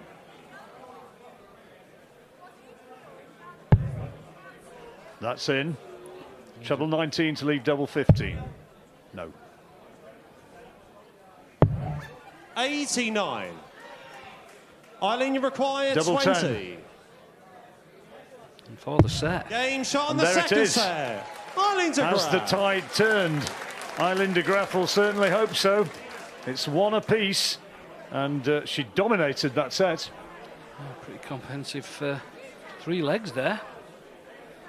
Third and final set. Averaging First leg, it's Eileen to 75. throw first. Mikuru Suzuki's Game on. average has sunk back to just 71. 140. Great start to this leg from Eileen. Suzuki's under pressure here. Eileen de Graaf is believing. 60. And has got the advantage if it does go to 2-2. She started the leg, which means she starts in all the odd ones. 100. And so she'd be throwing in the decider. If it goes as far as that. Mikuru's going to have to up the ante if she's going to stay with her. 45. Because at the moment, de Graaf is throwing significantly the better.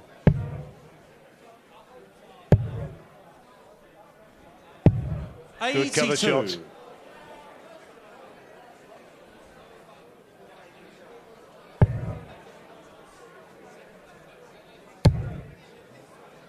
trying to work her way up.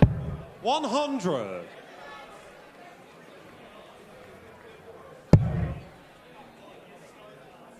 Eileen's in again here. There's 102 left. 97. There's Wayne.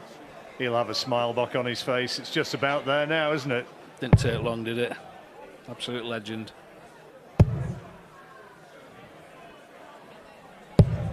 He is 24. a very popular man in the Valleys, is Wayne Warren. And rightly so.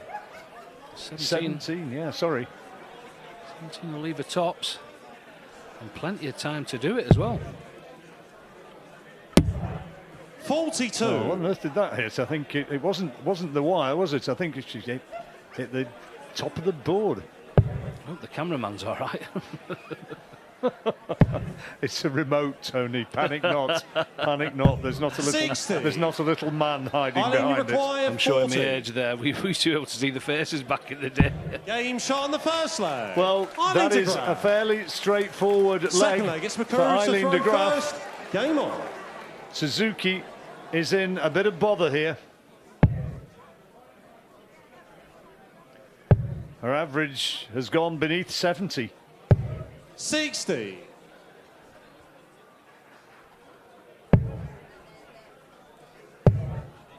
He's going from strength to strength. 100. She needs the baby shark to come and give her a hand. I don't suppose sharks have hands, but you know what I mean. 60. Give her a thin. A chomp.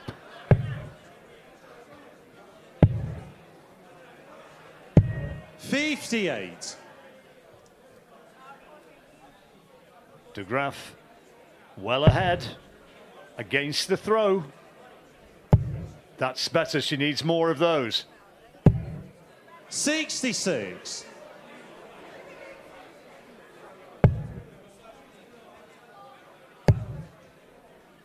We're just so used to seeing McEwen having the answer no matter what happens in the game, but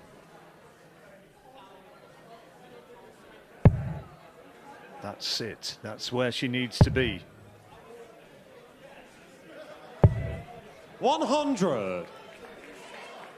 Her first 100 of this particular leg. 100. Immediate response.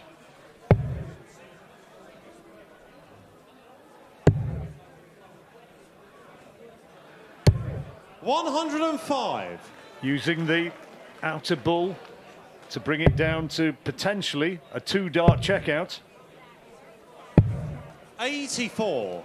McEwen nice require to tidy it up from 110. Eileen there. Leaves her 100. He's got to take this 110 out, you feel? She needed treble 18 there, and it's not to be. 43. So 100. Eileen 20 is the require target. 100. Treble 20 for tops.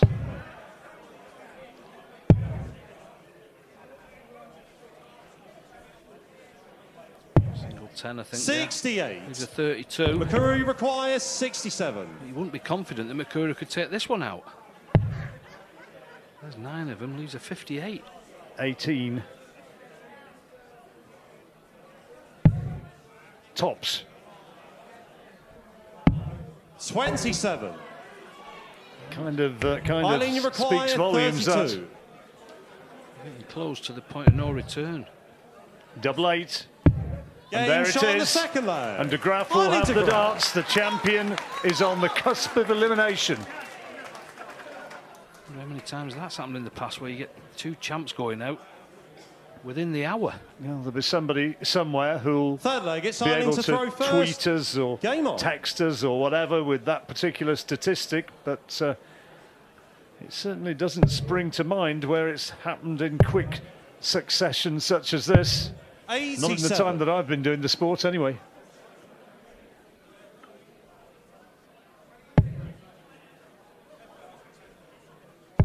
It's not as if we weren't told. Eileen said, I can beat her. I've got the game. 85. Well, she's gone out there and proved it thus far. Still got to get over the line. Hardest double and all that. The one to bring you victory. 44.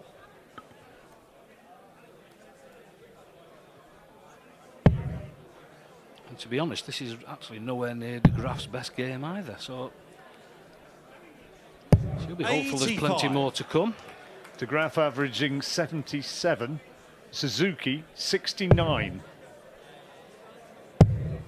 Fully 20-odd points back from where she was. 134. And that gets her significantly towards the finishing line.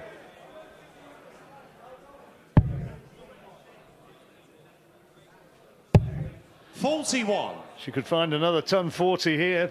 It'd be just about curtains, Tony.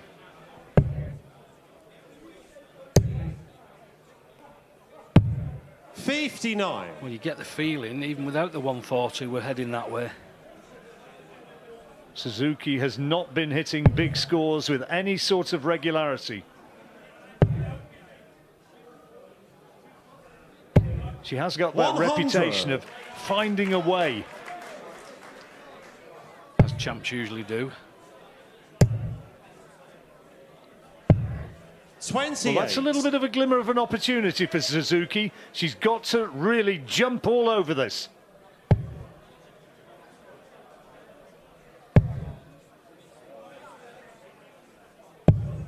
And she's done precisely that. Eileen, you require 149. Some great darts there from Suzuki. This 149 was for the match. 97. What a killer that last dart was. It's put her right back in it. This has got to go. To stay alive. 20 for tops. Huge dart. 30. And she's blown it. Eileen, you require 52. 20 for double 16.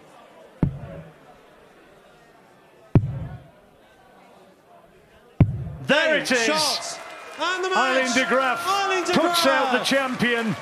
She was looking for a third consecutive title, but in all honesty, despite even looking at winning that first set, she never really turned up at the races today. And Eileen de Graaf, as Tony was saying, not at her best either, but she found enough and goes through to beat Bo Greaves, putting out Mikoru Suzuki. The score 2-1.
Well, both of the defending champions are now out here at the Lakeside. Mikuru Suzuki has lost for the first time at the Lakeside. Fourth seed Eileen de Graaf putting in a brilliant performance to head through to the quarter-finals. We can hear from her with Chris Murphy.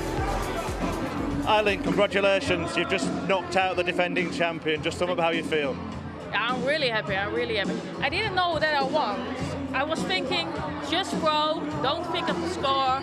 So, and then they say you won the game. So yeah, that's nice. So you're just in the zone then? Yeah, yeah. She looked really comfortable at the start of the match. What changed for you during the game, for you to play your best game? I was feeling angry because at the beginning I didn't throw what I can, and I wasn't nervous. I was feeling really well. And you've got Bo Greaves in the next round, an exciting young player. How are you feeling about that one? Good. It's not an easy draw. It's really not. But I know if I play my best, she didn't play her very best at this tournament. I know if she played that, I can be there. But you never know. Every game is different. So. And a semi-finalist twice. Do you fancy your chances of going one better or even all the way to the title? I hope so. I hope so. I look at the game and not further. So. Congratulations. We'll let you go and celebrate. Thank you. Eileen de Graaf didn't even know she had won, but the two-time semi-finalist has knocked out the defending champ, Mikuru Suzuki. Paul Nicholson was watching that with me. And Mikuru hasn't lost at the Lakeside before. She's won 9 matches consecutively in the World Championships. Just how big an upset is that? It's quite difficult to quantify it at this stage, but you look at what has happened over the last couple of years. Obviously, Mikuru has had to play a lot more soft tip in her native Japan. She hasn't played a lot of the European stuff where she's been up against the likes of Eileen and all of the other big hitters in steel tip darts. But we watched her last week in the live league and she looked in pretty good nick. Maybe today was just a bad day at the office. Her streak is over. The title will go elsewhere. That's obviously exciting for the ladies' game, but I'd like to think that Mikuru will come back for another crack at some point. And Eileen was a set down, wasn't she? But she came out and just really upped the scoring. How good was her performance? Her performance was good. She knows that she's been given an awful draw in this tournament, but her ability to find that inner ring, that treble ring, more often than Suzuki in the last couple of sets was the telling factor. It was as if Mikuru's form had just fallen off a cliff at the break and Eileen was able to find more accuracy, and it seemed very comfortable after that, winning 6 straight legs. Have you ever done that in a match where you've just got so in the zone and so focused on it you weren't even realizing that you'd actually won the match? I've been in that zone a little bit. I was always very aware of where the winning line was. I remember a performance at the World Championship when I beat Alan Tabin 4-0. That was about as comfortable as I've ever felt in my career. And when you're in that kind of mood, you feel like nobody's going to beat you.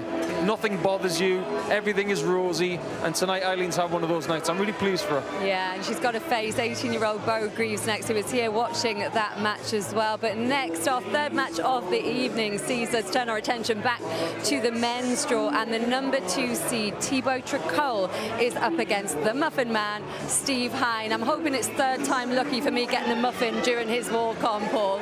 How do you sum up Steve's tournament so far? First and foremost, I'm not sure about your chances of a muffin. You know, third time lucky here is not a good thing tonight. No. But his chances are good. I spoke to him briefly this morning after breakfast and he was talking his chances up. He just thinks he's going to plod along, do his thing. But I've got bad news for Steve. He's not playing someone from the United States this time. He's knocked out 2 Americans already, hasn't he? Yeah, he's got a Frenchman this time, and I think Thibaut's on a freebie. Obviously, in his other round, he should have lost. He shouldn't even be here. And when that happens to somebody, they come up here thinking, all right, I'm not supposed to be here. Let's have a crack anyway. He had a real scare in that one. Sean Burt missing 6 match starts, but the players are ready to come out here at the Lakeside. So we'll hear from both of them ahead of this match from Steve Hine and Thibaut Tricole. Steve, back to the Lakeside, now fighting it out for a place in the quarterfinals. Just give the reflection on your week so far. Obviously, Sunday when I played against Kevin, I was so nervous, as I explained. I got over that. 2 deciding legs of the sets. I won that, got through that. Obviously then I played Leonard, and I played a lot better. My score was pretty good. My finishing was excellent. I haven't dropped a set yet, which is obviously nice. I see what reacts when I do, if and when I do lose a set. But overall, I'm really happy. And all the sets apart from one have gone 3-2. So just what is it that you've had in those last set deciders? Well, I hope to think experience. You know, obviously you've got to have a bottle, but experience more than anything. Because obviously when it gets to that last leg, you know you have to hit. And if you do hit, you're probably going to win the leg, win the set. The fifth leg of any set is massive. And like the importance of it, like I say, 4 out of 4 I've hit so far. Hopefully I'll carry on doing that. And one last thing, you've entered the seniors qualifier, so you'll be hoping that you're not there, won't you? Well, of course, I'm supposed to be going straight to Reading this weekend. Obviously, there's a competition tomorrow. I'm not going to that already. I'm missing that one. But obviously, there's 2 qualifiers on Saturday and Sunday to get and play the World Masters to come back here. Hopefully, I won't be there. Hopefully, I'll still be here in the real one. Well, let's hope so. Good luck. Thank you very much. Thibaut, back here at Lakeside, ready for your match against Steve Hine. How are you feeling? I think so better than yesterday. Yesterday, I discovered the place, the atmosphere. So I feel better, today. Less stress. Good. Is that why you missed a few darts at double, do you think, yesterday? Yeah, I have to need a solution for that. Yes, I missed too much double. If I manage to hit double, I think so. The game will be easier for me. We've seen the #1 seed put in an excellent performance. We saw that record-breaking average from Richard Veenstra. As a #2 seed, do you think it's your time to step up tonight? Yeah, but you know, the #2 seeded for me is anecdotal for me. I don't have more experience. I need more experience, but I try to learn. Maybe today I will try. I will show my best. I don't know. I will try to do. Well, let's hope so. Good luck. Yeah, thank you. Well, the big names have been falling tonight. Wayne Warren and McEwen Suzuki, the defending champions, both out. Will there be more drama in this one? Commentary will come from Paul Nicholson and Chris Murphy. But first, it's back to Little Richard. Ladies and gentlemen, this is the 2022 WDF World Championships. It's time for the penultimate match of the 3rd round here at the home of World Darts, the Lakeside.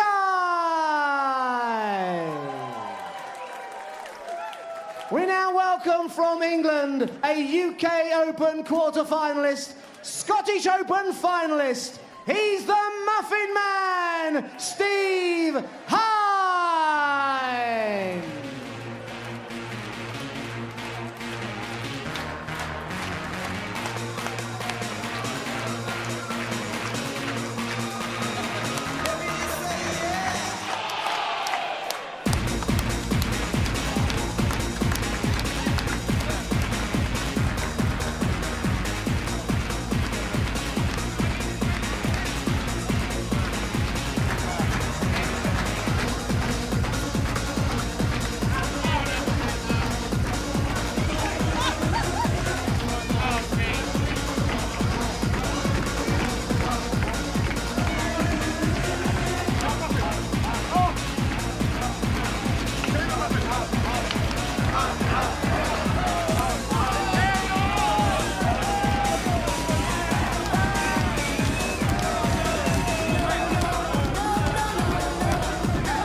introduce the reigning Denmark Open and Welsh Classic champion, the number 2 seed, the French touch, Thibaut Tricole!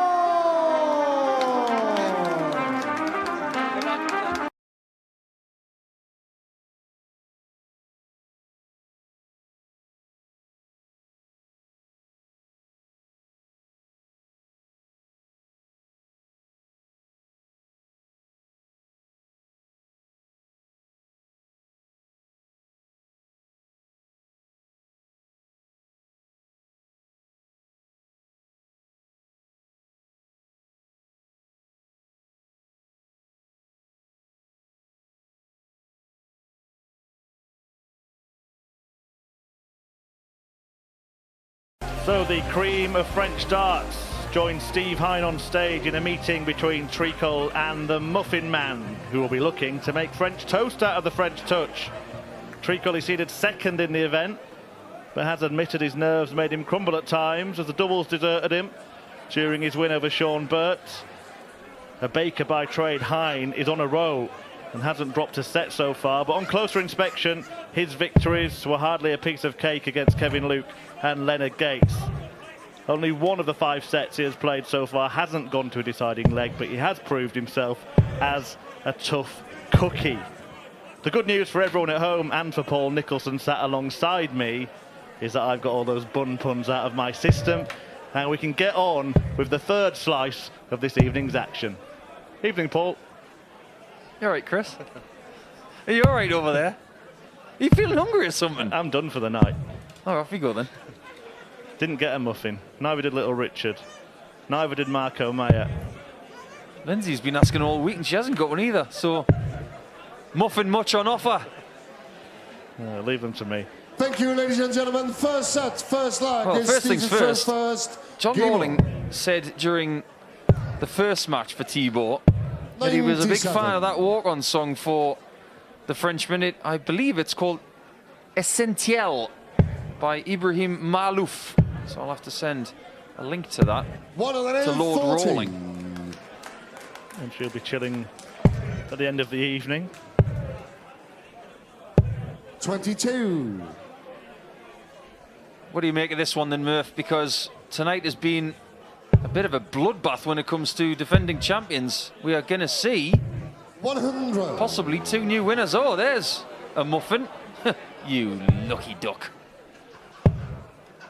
Here comes a Muffin Man. 140. Yeah, it has been a remarkable night in which we've seen both defending champions knocked out in the space of, what, 40 minutes? Yeah, something like that. 85. Is it good for the sport to see 2 new winners potentially? I think there's an argument that can be made for both things. I think Mikuru Suzuki to win a 3rd straight title would have been something special, but there are loads of players in both draws, we've said all week, that could go on and take the title, and it won't be someone who's won it last time.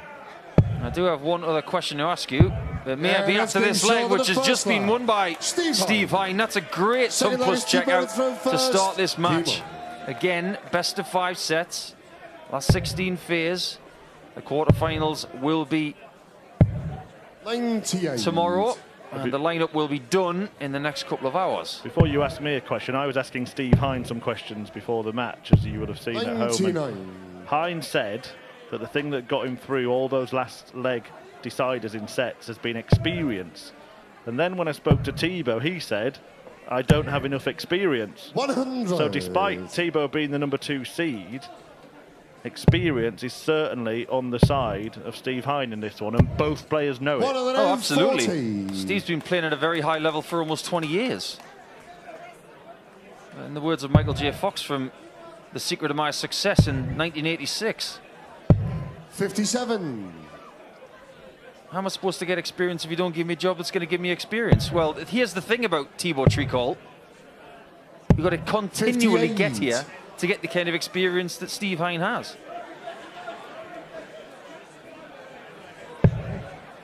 So what was your question? My question is, and this is in all 60. seriousness, we've seen McEwen come over here in 2019 and win the title. We've seen her come to defend it. 93. Is she going to come back?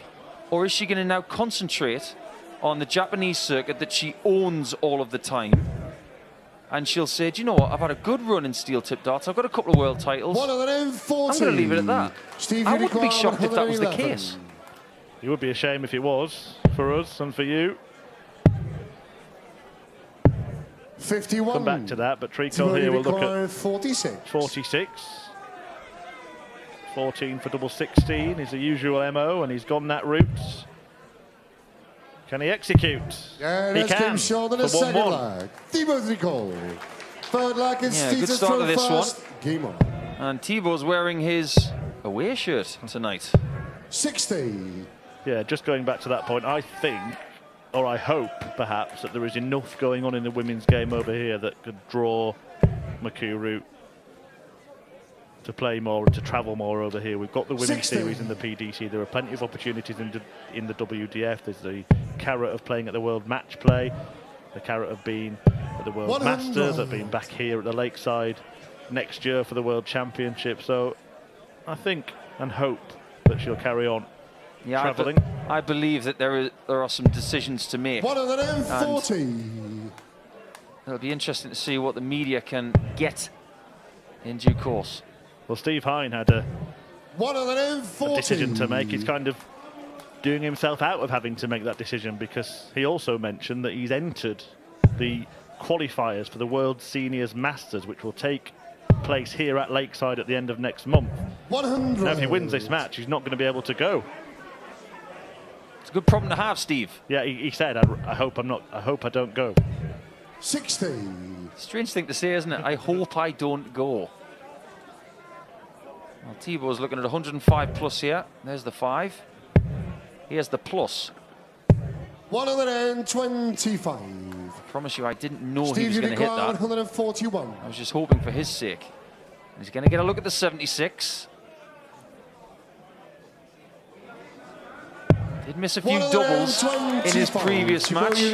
There's Muffin Woman. I think Mrs. Muffin is the term that she goes by on social media. Double top. 56.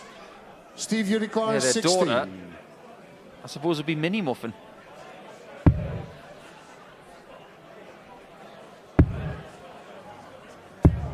No score. Thibaut, you require 20. And it's missed darts by Hine that allow French touch an opportunity to take the lead. 10. Steve, you require 16. Decline the offer. Yeah, that's game short. He won't get offered it again. Steve Hine. Forward like a Steve Well, Steve's from the great county of Warwickshire, which has had a phenomenal amount of great players over the years. 97. Including, of course, the 10-time Ladies World Champion Trina Gulliver. I remember the first time I ever saw Steve play. It was the 83. first weekend of this millennium, when Northumberland played against Warwickshire, and Steve was in an A team that included 100. a plethora of great talent like Colin Fowler, Kevin Dowling, himself, of course, Andy Smith, 60. the pie man. There's definitely a theme with muffins and pies. But I think we'll see Trina Gulliver back in this tournament again. He's playing some decent stuff. 140. She played some decent stuff in knocking out the defending champion Mikuru Suzuki. 83. Thibaut, you require 164. Plenty of time for the number 2 seed here. The man from Brittany in France 100. finds a ton. Now he's concentrating on 64 when he returns. Pressure. 140. Plenty of it. Thibaut, Gets you himself require 64. into a decent range, just in case Thibaut doesn't take this. But he should. 48. And this is a bonus opportunity Steve, to you win the require set. 135. Yeah, and he did struggle in the first couple of sets. Plenty of times he left himself on double 1 in his last match. And now Steve Hine takes aim at the bullseye for a blockbuster. 99. Yeah. Well, if the bullseye was Coventry, that one was in Birmingham. This can't miss. Yeah, and he doesn't. He's living a very charmed life, is Thibaut Tricole. Hello, Brian. We'll see you tomorrow. Can't wait for that game. Yeah, as you were saying, the quarter-final lineup 100. taking shape is almost complete. The last two matches of the evening will decide it, and the 8 quarter-finals, 4 from the women's tournament, 4 from the men's competition, will all take place tomorrow on a fantastic Friday. All kicking off with Priscilla Steenbergen against Kirsty Hutchinson before 83. Jim McEwen meets Neil Duff, and then Rihanna Bryant. The winner of this match will take on the winner of the next match. 62. Scott Marsh against Andy Bartons in the last game of the afternoon session tomorrow. I believe there are some tickets 80. still available, so if you want a decent day at the darts, call up the box office, head to the website, come and join us. They always say that quarter-final day of a World Championship is the best day because you get to see loads of matches and everybody's warmed up. Quality is almost guaranteed. Hine, 84. who's been impervious in this tournament so far and taking out Kevin Luke and Leonard Gates. Like I said before this match began, 96. playing against someone who was not from the United States for the first time. That's nice. That almost was too. So is Tricole going to lead a charmed existence 84. Once again by stealing this set away from an opponent who really should have won it, in my opinion. Yeah, Tricole's missed 8 darts at double in this opening set. 62. Will he get any in the all-important 5th leg? 70. Remember what we said at the start of the match.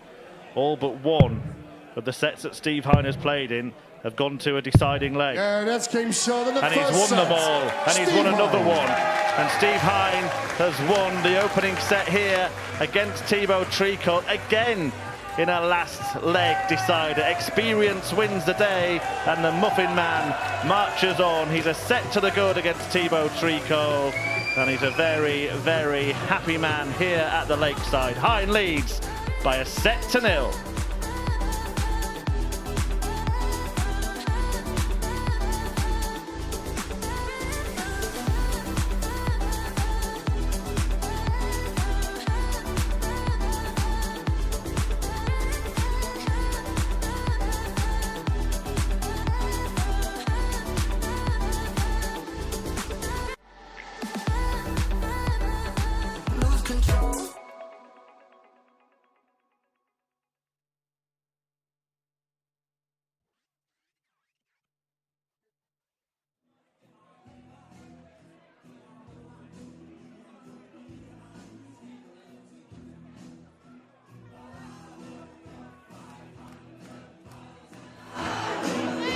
Steve Hine, the Muffin Man, has already knocked out 2 Americans, and now he is 1 set up against the Frenchman, the number 2 seed, Thibaut Tricole. Tony O'Shea was watching with me. Well, he's doing it again, isn't he, Steve Hine? It felt like he was going under the radar a bit coming into the tournament, but he keeps delivering. Yeah, he's been sus now. The thing is, I've decided to call him the man with no aim, because he just draws that arm back, and if you look at all the other players in the tournament, you can see that it's as if they're aiming for a target. He just lets them go, and they're going where he wants them, and that was a lovely finish to win that first set. Do you think that relaxed attitude is what's paying off for him? He's not having the nerves that we see other players have when they walk on that stage. He made a point before he went on the stage to say, well, I'm just a fun dart player, I'm only here for the crack sort of thing, and I'm not professional, I'm here to enjoy myself. And the pressure a little bit, and he showed it there. He just looks like he hasn't got a care in the world. Yeah, he is a fun guy. He's got a fun walk, of course, isn't he? But he's delivering on that stage. Yeah, and will probably continue, because I think even if Tricole comes back and puts him under pressure, he doesn't look like he really cares that much, and maybe that's the secret. Maybe we're all worrying about it too much. And he said as well that he's happy for everyone else to be talked up. Yeah. He doesn't mind that. He's just doing his thing, and he doesn't need to be talked of as one of the favourites. Yeah, and that's probably why he's gone under the radar a bit, and no one's actually talking him up. But if he carries on like he is, he's going to be in the quarterfinals of the World Championships, and I think he's more worried about not making the senior playoffs than anything at the moment. So, quality. What a way to play the game. It's Tricole's first shot at the quarterfinals as well. So what does he need to come out and try and do now? Well, it sounds silly, like he's the second seed in the tournament, but he's the one that's under pressure. Yeah. And obviously he's number two seed for a reason. We know he's got the game, and he'll just refocus. It's going to be hard to do that against somebody who doesn't seem as if they care. And maybe he's a smokescreen, but no, he just looks so comfortable. And good luck to him. Good luck to him. Will the French touch come back in this match, or will the Muffin Man keep enjoying himself out there? He is one set up, and we'll get back to the action.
Well, Steve Hine is at it again.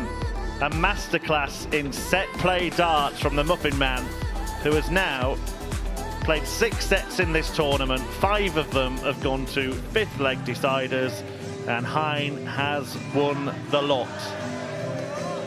And that makes all the difference. That's how to play set play, isn't it, Paul? Yes, it is. And that is, I dare say, how you win world titles. Just ask the people who have done it before. Don't ask me. But he is showing that experience. And let's face it, in his career, we've almost looked at Steve Hine as a bit of a sideshow because of the whole Muffin Man thing, the muffins on the walk-on, that kind of thing. But he has come to Lakeside 59. With a real purpose this week. And if it goes 2-2, just fancy him. And he's doing things with those really big barrels that I've never seen him do before. I'll tell you what, he's enjoying himself, Paul. He really is loving life at the Lakeside. In between the breaks, he's singing and dancing along with the crowd. Just 25 was carrying on, singing "I'm a Believer," and perhaps he is. I can't let that one slide. 180 followed by 25. 100. Back to normal. You go to any local darts around the world, open with a 180 and then you follow with something like 25. Everybody will say, back to normal. It's not something I've ever experienced myself. Well, 180. Yeah, just the 25 bit I've managed. 60. Yeah, Thibault's doing everything the hard way this week so far, and you just get the feeling with this match that Hine is in control. Thibault's just got a plucky style about him, and he's going to need every single piece of it. 100. Steve, you require 154. 154 on offer. Not going to go, so Tricole will come back looking at 82. Imagine he would go the bullseye route. Now 17. Now double 20. 42. Steve, you require 47. Double VAR. Missed. That's missed as well. That's 2 big misses in the last 2 darts. 37 left. Okay. That was different. 27. I did not expect him to do that. Yeah, I think he miscounted. Hit a big 10 with his last dart, didn't he? Yeah, that's came short on the first leg. Thibaut Tricole. Second leg, and Steve to throw first. Yeah, I don't think he was trying to lay up for double 10, that's for sure. But if you're going to make mistakes like that, make it in the first leg of a set. Yeah, you mentioned the as you called it, a sideshow. He did threaten, didn't he? 15 years ago now, 60. Steve Hine reached the quarterfinals at the UK Open. As there is Neil Duff drinking from his cup of confidence. Was that the year that Van der Voort made the final? He was, yeah. It was Colin Lloyd who did for Hine in the last 8. Van der Voort then beat Colin Osborne in 85. the semis. Lloyd went down to Barney, and Barney took the title. The man who's taken this title many, many times. 60. Yeah, 4 times at the Lakeside. And once at the Tavern. This is better from the Frenchman. 140. Those barrels that he uses, I think they've got some age about them. I think he's one of those players who doesn't rotate barrels every 2 or 3 months. I think these are trusty old things that he's had for a while.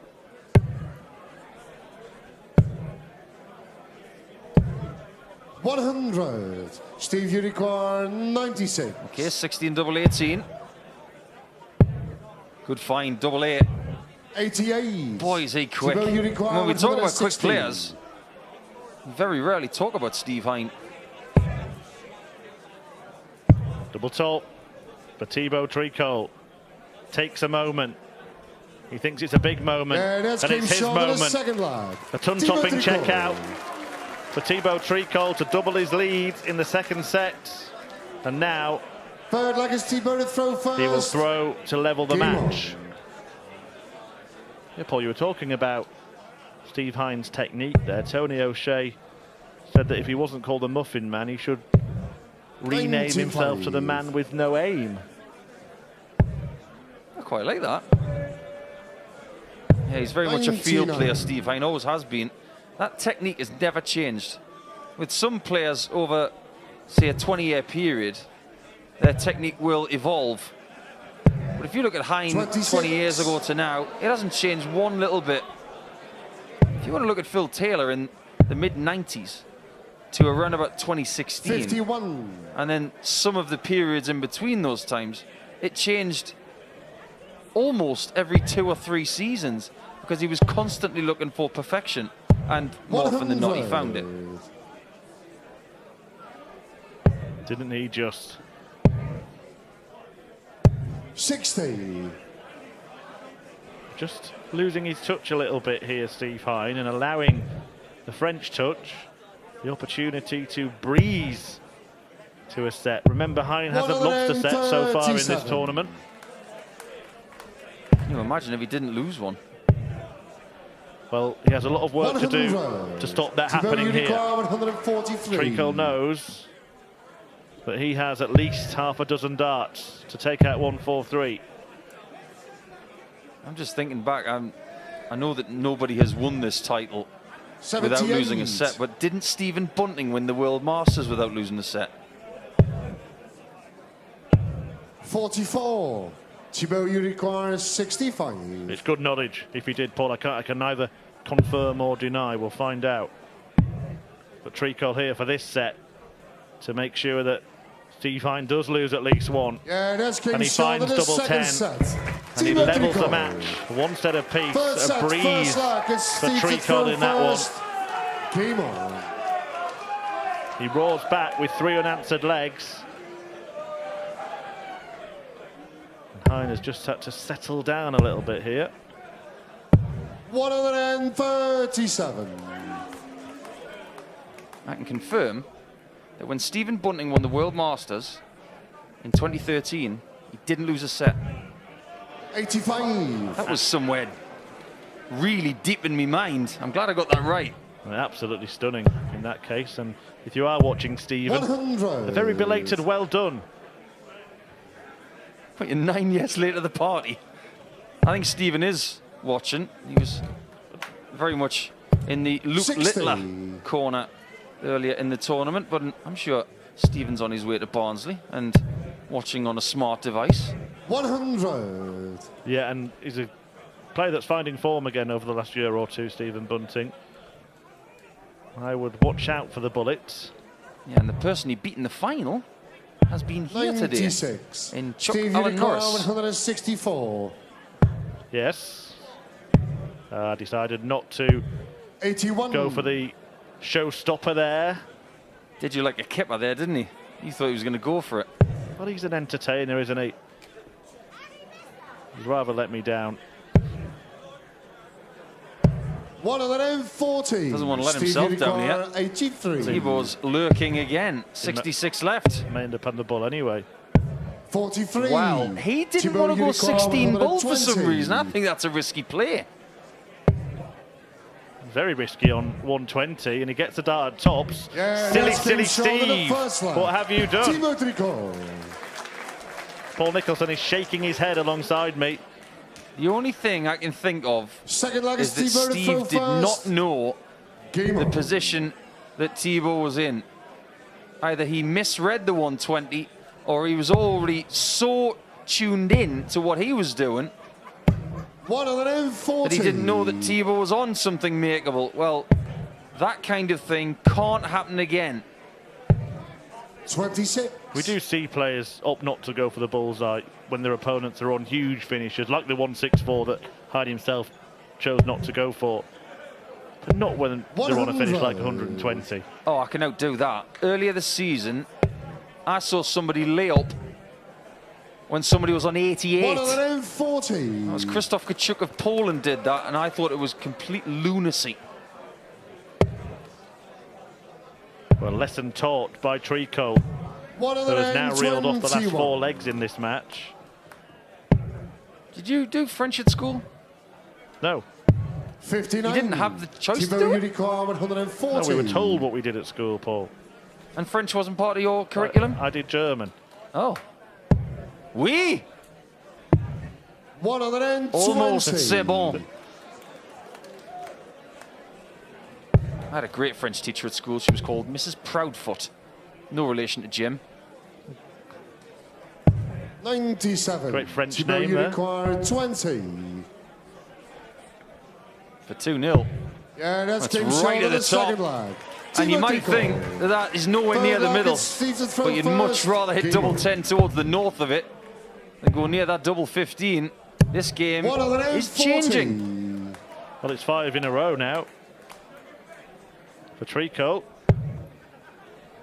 On easy street right now. Steve Hine has 100. stuttered and struggled, as did James Hurrell in his first match, but he was much, much better today. 60. Yeah, it was like Hurrell in a hurry. Yeah, very good stuff. A 3-0 win against the Netherlands' 60. Ryan de Vrede. Hurrell will face Cameron Menzies in the quarterfinals tomorrow, after Menzies knocked out Wayne Warren. I get the feeling, Murph, 100. that game is going to be quite different. I think there's going to be some testosterone on that stage. Looking forward to it. 140. He's laughing a little bit because he keeps putting the first 2 in, then not finding the third. A dart player would much rather have a bucket full of 140s 59. than a couple of maximums. Trust me. It's exactly how they feel. Now, you don't want a 180 here. But he's got 139. 8 Steve Unicorn, 140s. Sorry, 9 140s and no maximums. Stayed there for double 11. Yeah, and that's he's pulled it off. in the third leg. Steve Hine back in business. A whopper. A 1-4-2 checkout. And he halves the deficit in the third set. When have you ever seen this kind of showmanship from the Muffin Man? I've watched him all my career. The first year I turned pro, I travelled to Australia, to the States, to Canada, all over the world with Steve for an entire month. He was great company, but he doesn't play darts like this. He doesn't look at the crowd and give it big licks. Well, maybe he does now. Yeah, the showman on the walk-on, but very much serious business when he gets on the hockey. I suppose you could say, in baking terms, he's trying to prove himself. I got nothing. Yeah, I'll just leave that hanging for a little bit longer. And then we'll get back to the darts. I'm not trying to outdo your monologue, by the way. That's outdoing himself. That's great. And look at this from Hine. Well, I'm loving it. They're loving it. He's loving it. I wonder what Courtney thinks, his daughter. I don't think Courtney's here. She throws a mean dart herself. She might be either loving it at home or hiding behind the couch. Salute Steve Hine. They'll all salute if he takes this out, but that chance has gone with the second dart. And in amongst all the showmanship from Steve, Tricole could take the set. Double 16. And Tricole does take the set. What an amazing spell of darts. Excellent entertainment here at the Lakeside. Steve Hine working the crowd, but Thibaut Tricole just plodding on, getting his head down, carrying on, and proving to be something of a silent assassin. He has won 6 of the last 7 legs, and he has turned this match around. After dropping the opening set, France's Thibaut Tricole leads this match by 2-1.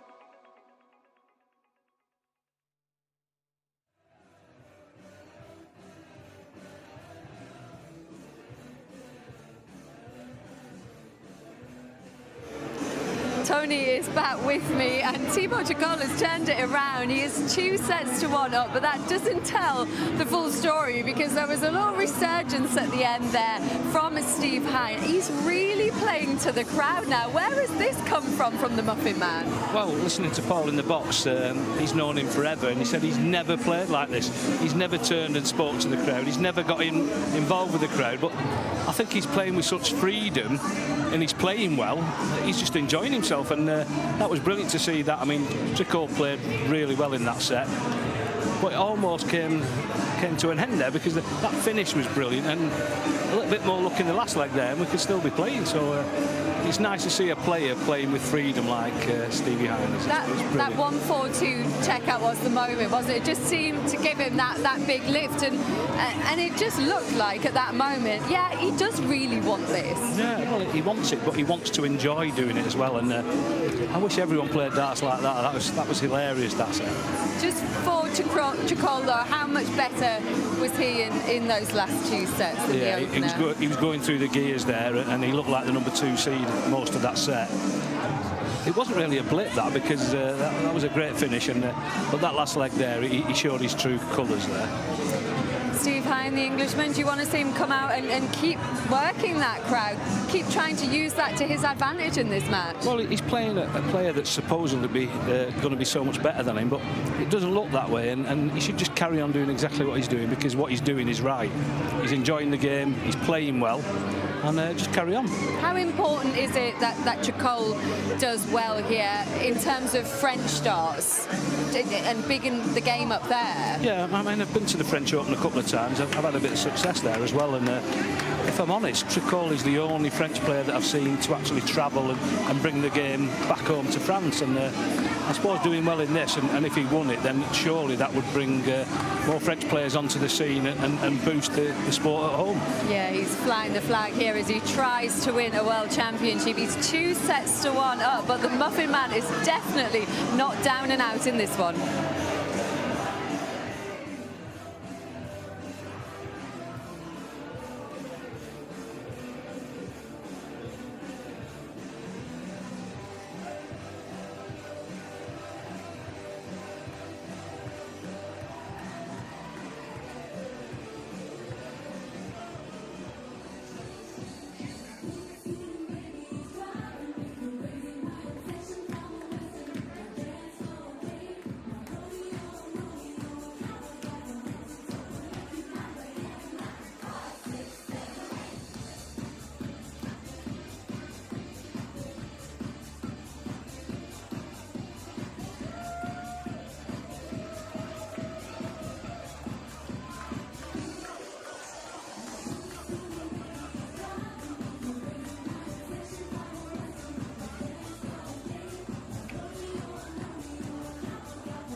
Well, it's Muffin Man Mania here at the Lakeside, but it's Thibaut Tricole who's taking care of business.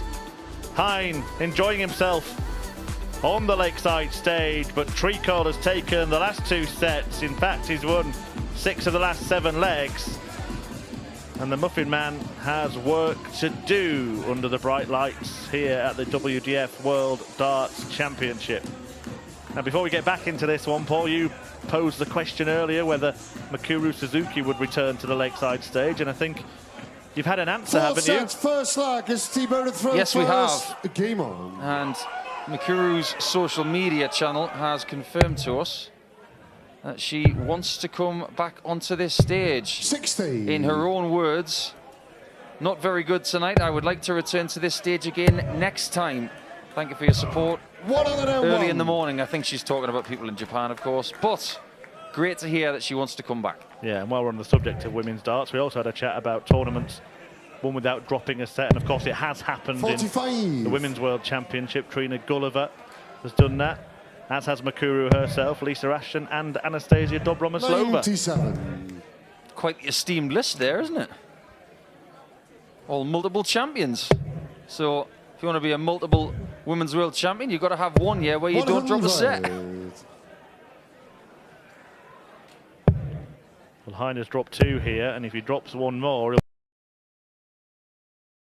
to play in the Seniors World Masters qualifier.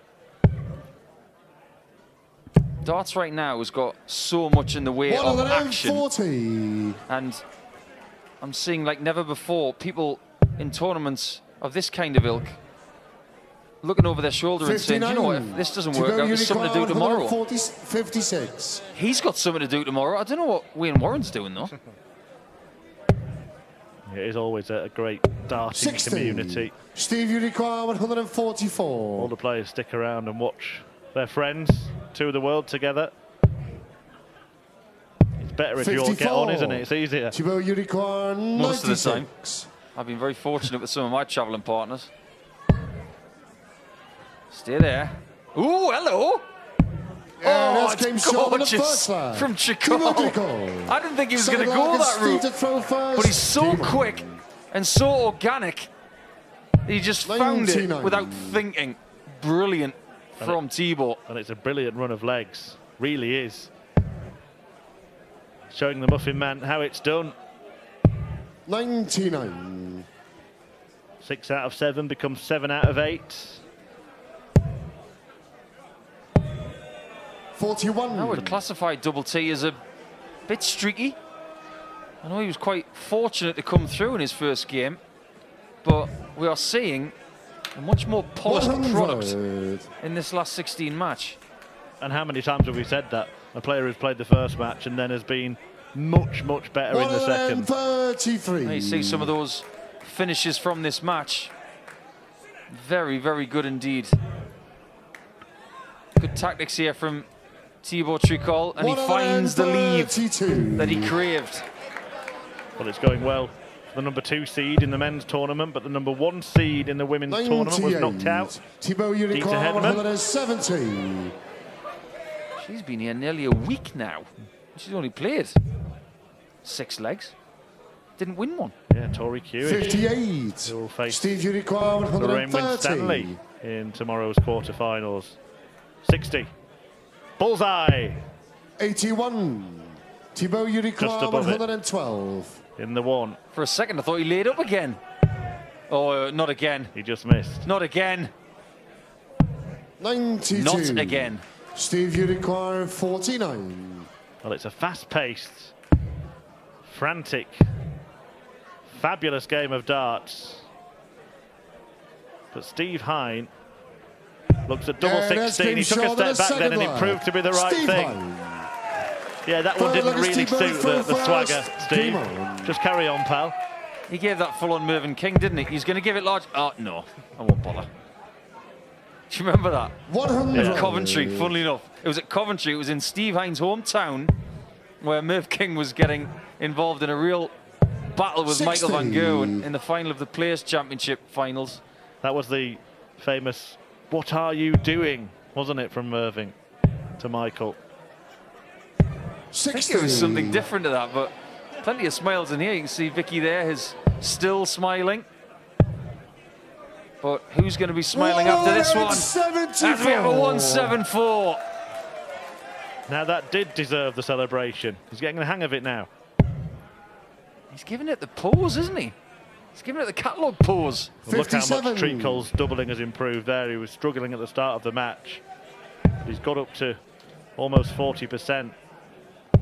81. When you're having this much fun, you don't want it to end. It's the worst feeling when you're having the time of your life and then somebody says, 58. See you next time. Well, Aileen de Graaf said that she didn't even know she'd won when she hit the winning double because she was enjoying life so much. 174 in this leg twice by Steve Hine. Wow. I'll be wondering if Marco Meyer has ever called a leg of darts in his career on the stage with two 174s in the same leg. Oh, the Baker can't take out the dozen. Thibaut Uriquois, 167. I'm just going to say it. No. It's not going to happen. That would have been some grab from behind. 97. Steve Uriquois, 12. Double six again for Steve Hine. And this time he gets it. And he turns around and he turns around the set. He leads 2-1 and he has the darts. It's so funny when he turns around after hitting something. It's like he's looking for someone and he just can't find them. He's looking right, he's looking left. Tell you what, Steve, look at the board. That's where you're going to find success.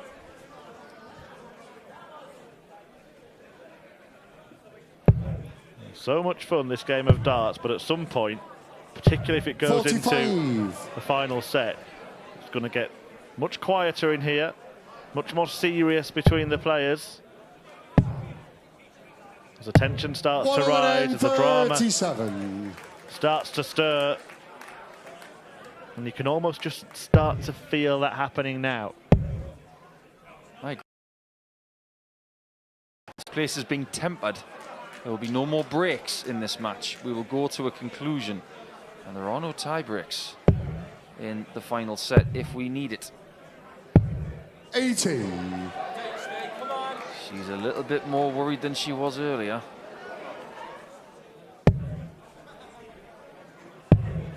Well, Hine's still in a good spot. 58. To take the set.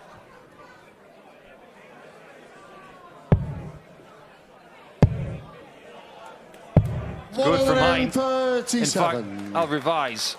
That was excellent. Tricole needs something huge. 100. Not good enough. Steve Uriquois, Hine 102. for the set has got 6 from here to take us to set 5. He can go bull if he chooses. Well, that was for the bull, 42. I assure you. But all is not lost. He will return. Yeah, I'm not sure that that's the most comfortable thing he could have left. 60 can be very, very tricky. 97. A lot depends on where this first 60. start lands. Don't block the double. Hit the double instead. 50. He's very close Thibaut to busting his Uriquois, score there. 104. Yeah, almost hit it again. Tricole's been good on the combos. There's the burger. There's the fries. How about a large drink? Yeah, that's came short fill of your the boots, kidder. forehand. It's 2-2 in the fourth. Well, Steve Hine made a meal out of the 60.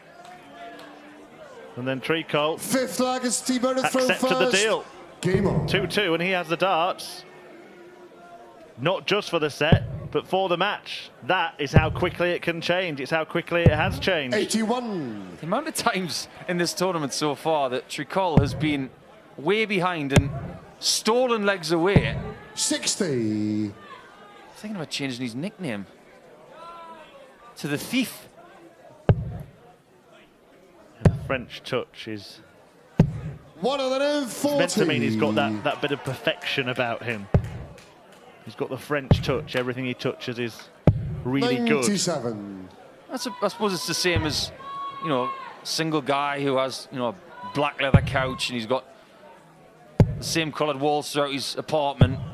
81. And then start living with a woman. You get the woman's touch, who comes and brings in some nice plants and some flowers and makes the place look a little bit more festive. 21. Tricole here is just giving us the French touch because this has been very, very good indeed. There's apparently also a house band called the French Touch, but he hasn't ever heard of them himself. I thought it was linked when I first saw the nickname. Well, he has now. We've all heard of him now, and he's closing in on a win, and he could 99. produce the French Touch 140. to seal the deal. Missed this earlier on double 10. How about another crack? How about this? To win. 120. He thought it was in. Steve, you require 124. Can you take the set? Steve Hine. 14. And the ball. 99. Look how close that was. A fraction away. And we would have been going 20. to a fifth and final set, but instead, Tricole takes the match. A brilliant game, so entertaining it was. Full credit to Steve Hine, whose antics entertained the crowd here at Lakeside, and I'm sure you watching at home. But Tricole took care of business, and the number 2 seed moves into the quarterfinals. A victory for Thibaut Tricole. The Muffin Man bows out. All smiles at the end, and we will find out who Tricole will play in the final match of the session.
Well, we haven't had a French world champion before, but Thibaut Tricole has fought back from a set down to knock out the Muffin Man, Steve Hine, winning 3-1 in the end. And the French touch is heading through to the quarterfinals, where he'll face the winner of the next match between Andy Bartons and Scott Marsh. And we can hear from Thibaut. He's been speaking to John Rawling.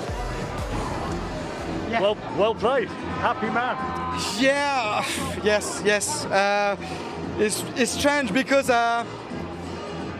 you know, in darts you want to hit 180 just for the crowd, for yourself.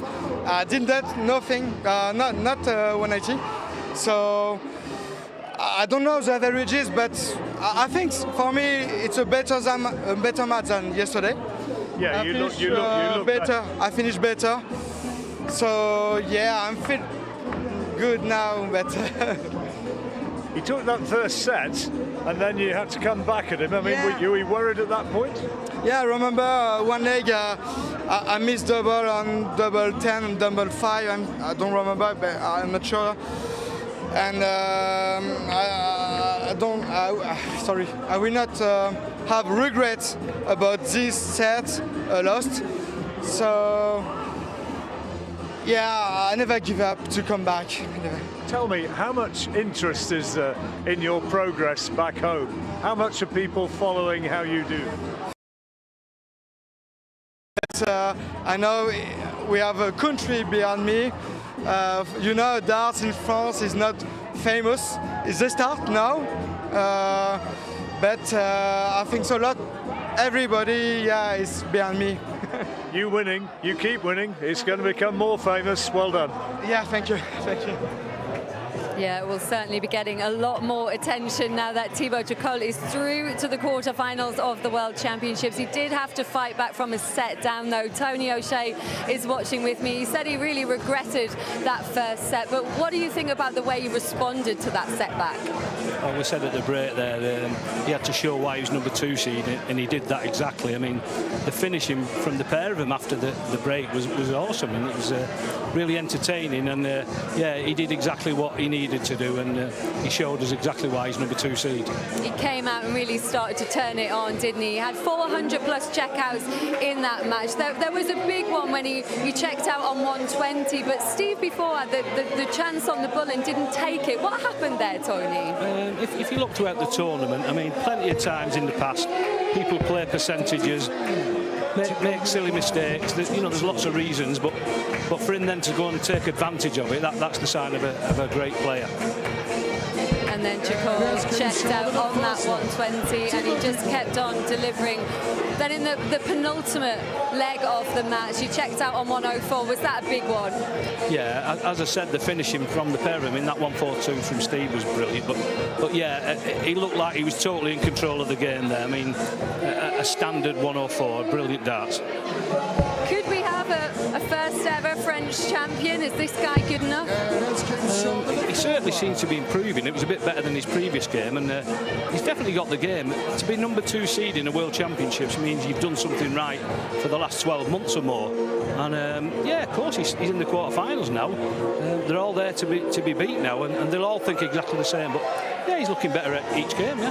Well, let's talk about the next match, because he plays the winner of that one, and it's Andy Bartons against Scott Marsh. Andy Bartons got past Dave Parletti in the last match. How impressed were you with him, or was Parletti just having a really off day in that one? I mean, Dave's come back from plenty of issues, as we've heard, and he didn't play anywhere near his best standard, so that was a bit of a false result, because he would have took a lot from that, Andy Bartons, but he's a quality dart player. He'll just forget that and crack on with tonight, so he won't take much into that. He won't celebrate that win last night too much.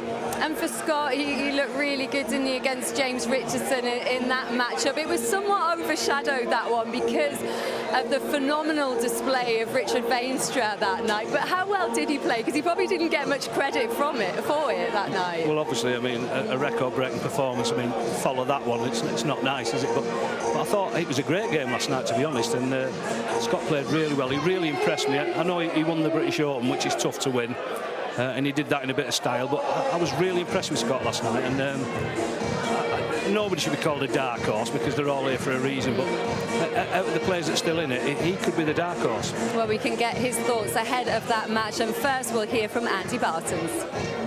Andy, looking to pick up where you left off really the other night, because that was a good, solid performance. Yeah, that was a good game for me. I expect today another match. While Scott is a little bit slower, I'll probably do my best. We will see. Will that be a problem to you, that he has a tempo which might just be slowing you down? No, I played in 2018 against Scott Mitchell. Scott Mitchell is also slow. I probably play it's slower. I will see. How good are your darts looking? You've been in the practice room, you've been throwing them, trying to get ready. How confident are you feeling? For the moment, I play very well. I hope I play also later today. Okay, well, good luck. Enjoy Lakeside once again. Hope you continue and play as well as you did last time. Yeah, thank you. I do my best. Well, how are you enjoying your week? First match up. You looked as though you were very much at home and produced a very good performance. Comfortable, yeah. A few nervy moments in the game, but yeah, I'm buzzing. I feel as good as I felt. It was really good to get out there and play with family and friends watching me as well. It was excellent. Yeah, you looked as though you loved the reception you got from the crowd, which was considerable. I mean, they really got behind you, and you looked as though you were revelling in it. Love it, yeah. They don't get to come and see me very often, so it's nice when they can. I love playing on stage as well. It's just showing, this exhibition side of me. I really enjoy that. Yeah. You're a closet show off. That's it, isn't it? Yeah, quite off the stage. Yeah, off the staging. Yeah, up there, I love it. Yeah. Andy Bartons, just briefly, tough match for you. Yeah, I don't really know Andy. I've not played him before. Once in their pairs, I think, but yeah, tough. Just approach it like same way I approached James yesterday. I'm expecting a tough game. It's a bit later tonight as well, so just trying to be ready to go on. But yeah, just prepare the same. It was great seeing you smiling, great seeing you enjoying yourself. I hope you have another good night tonight. Thank you very much. Yeah, love it. Thank you. Let's hope they put on a show in our final match. There's a great atmosphere in here. Thibaut Tricole awaits the winner in the quarter-finals. John Rawling is with Paul Nicholson for commentary, but for the final time to introduce the players, here is your Master of Ceremonies, Richard Ashdown. Ladies and gentlemen, this is the 2022 WDF World Championships, and we're about to complete the men's quarter-final lineup here at the home of World Darts, the Lakeside.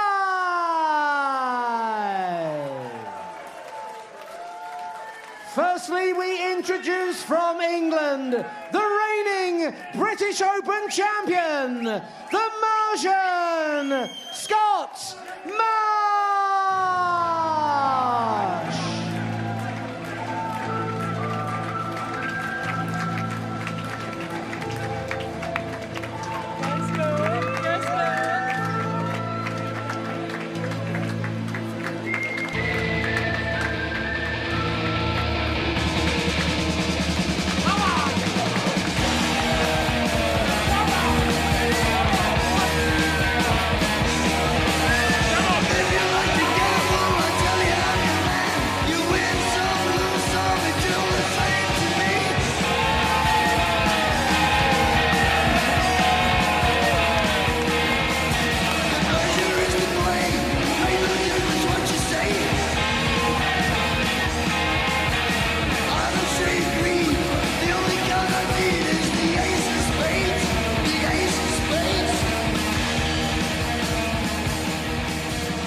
Belgium and Lakeside World Championship quarter-finalist, twice a Czech Open champion, Andy the Beast Bartons.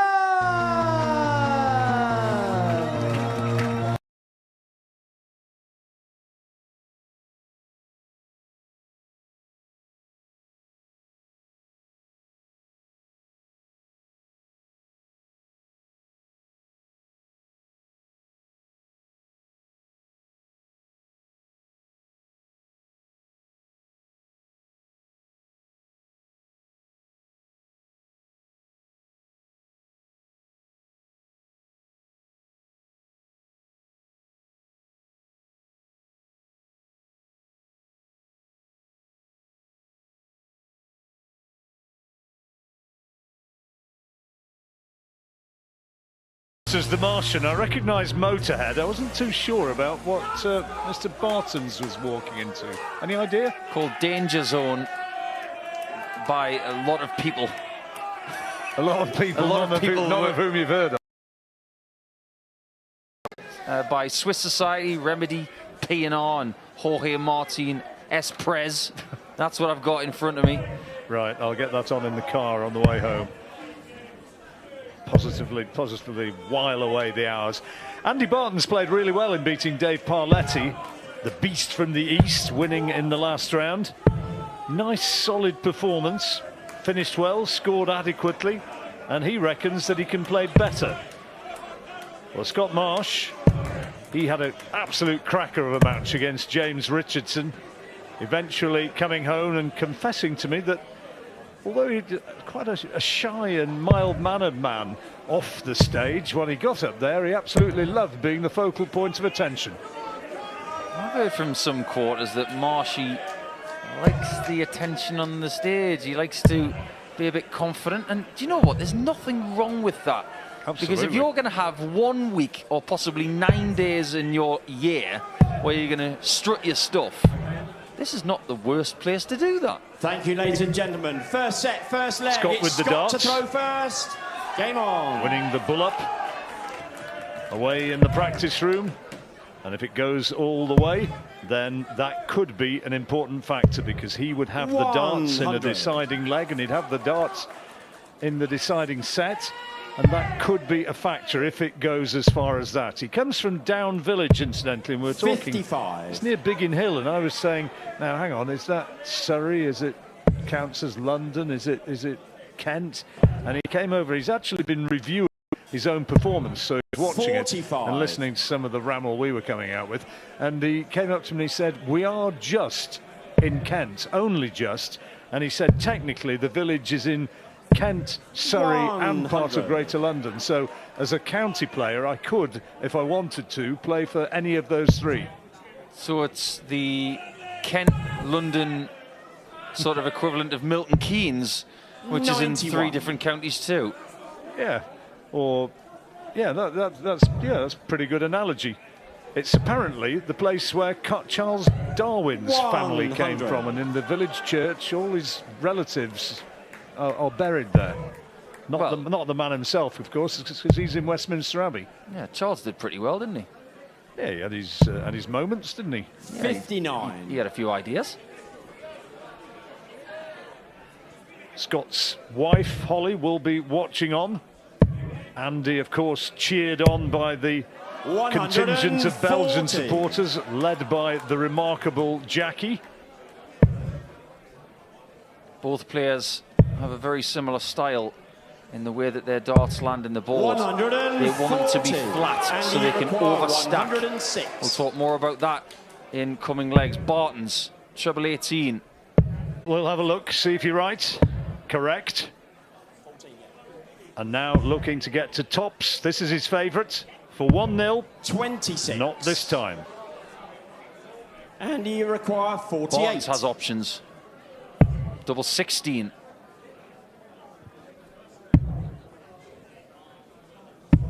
$16.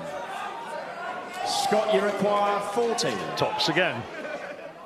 One missed already. Let's see if he can tidy it up this time, and does so. In the first leg, Scott Marsh. It's only another nice little Scott Marsh story. He was playing in a Euro Pro Tour event abroad, and 100. There's a fan who came up and said, "Could I have your autograph, please?" And he sort of thought, "Oh, I'm starting to be recognised here. I'm starting to make it." And he said, "Well, if you could sign the picture," pulls out a picture. And it's Rob 57. Cross. Oh, no. I think quite a few of us have got a story like that. I actually got mistaken for James Wade once when I had glasses. The glare 58. I gave that poor little lady. "Can I have your autograph, Mr. Wade?" "Oh, thanks for that." Wadey will be having a chuckle if he's watching. Yeah, I think Mark Webster's had the same joke. He's been mistaken for Wadey quite a few times, the former champion here from 2008. 80. Nobody mistakes him for anybody else. I'm talking about the guy behind him, not. Oh, I thought you were talking about the guy in the hat. No, I'm talking about the one at the back who was photo bombing some bloke called Wolfie. First maximum, away he goes. Before we go any further, John, I've got some good news for you. Excellent. I found out what that track was for Thibaut Tricole, which we're going to hear tomorrow again. Oh, how about that? Exchanging heavyweight blows. I'd love to see that in darts. One gets 180, one bounces straight back. 164 needed now. He can't do it, so Bartons is going to have a chance on 83. 47. You have to just wait for a moment on your music anecdote. I've lost count of how many times today someone has backed up a maximum. That's brilliant from Andy Bartons. Andy Bartons. Phenomenal darting with a 180 and an 83 out in 5 darts. He's done 2-6-3. That's amazing. Now, you were saying 81. Yes, of course, that track that Thibaut was walking out to, which you took a bit of a shine to. Well, I thought it sort of sounded vaguely folky, you know, it's sort of like, it's kind of I'm not if it was a, oh, hello, here we go again. 2 maximums. This game is already reaching very, very high standards indeed, 45. And that little number 9 tells its own story. 8 perfect darts. Not a 9th in a row, but this is a real purple patch for Andy Bartons. 60. Yeah, I was saying, I mean, it kind of sounds like folk music, and I wondered if it was something which came from the Brittany area where Thibaut hails from. It's called Essentiel by Ibrahim Malouf. I'll send you a link for it so you can download it on your music streaming service. Right, okay. And is it French? It seems to be French jazz. 125. Oh, okay. It's certainly different. Bartons has started well here and has got a real opportunity here of a break against the throw, which will be the first significant move of the match. 5 down, 1-3-1 to go. 45. Well, that gives Scott a great opportunity to blast his way back into the leg. If he can get a big hit here. And it's not happening, needs a treble. I don't agree with that game plan, John, on 175. You're looking at, you know, 171 or 133 down south, and 171 only leaves double 2. I don't like that play at all. 91. Well, it's not worked out, whatever. Treble 14 for double 16. Now 130. 51. This would raise the roof if he nails this.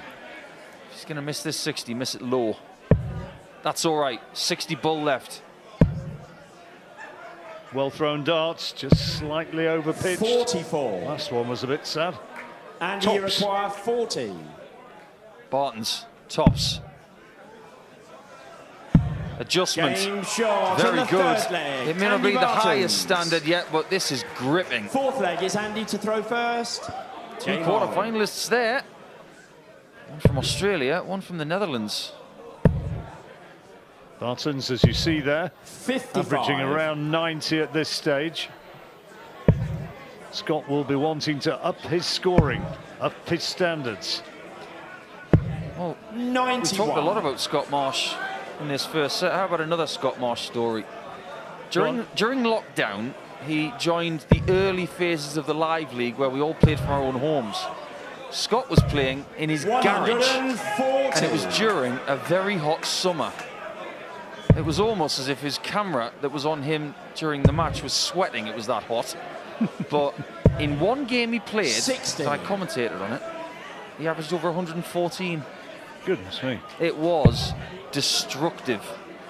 Some of those performances that he put in during that summer were very alarming for his opponents. Well, he's looking in a fairly alarming position here. Got a very real chance, very real possibility that he's going to surrender this opening set. 125. There's Richard Veenstra. That's a confident look, isn't it? Yeah, have you noticed how rarely he blinks when he's playing? He barely blinks at all. Oh yeah, he's part Terminator. I think we'd have to cut him open to see if he's part 97. machine.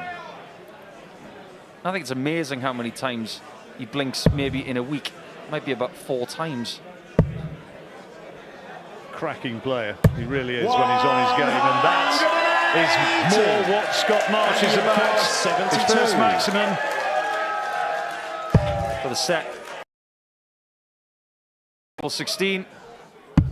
Game shot. Outstanding. Set. And Bartons, despite that 180 against him, very, very neatly ties up that opening set, and Marsh has got problems to solve.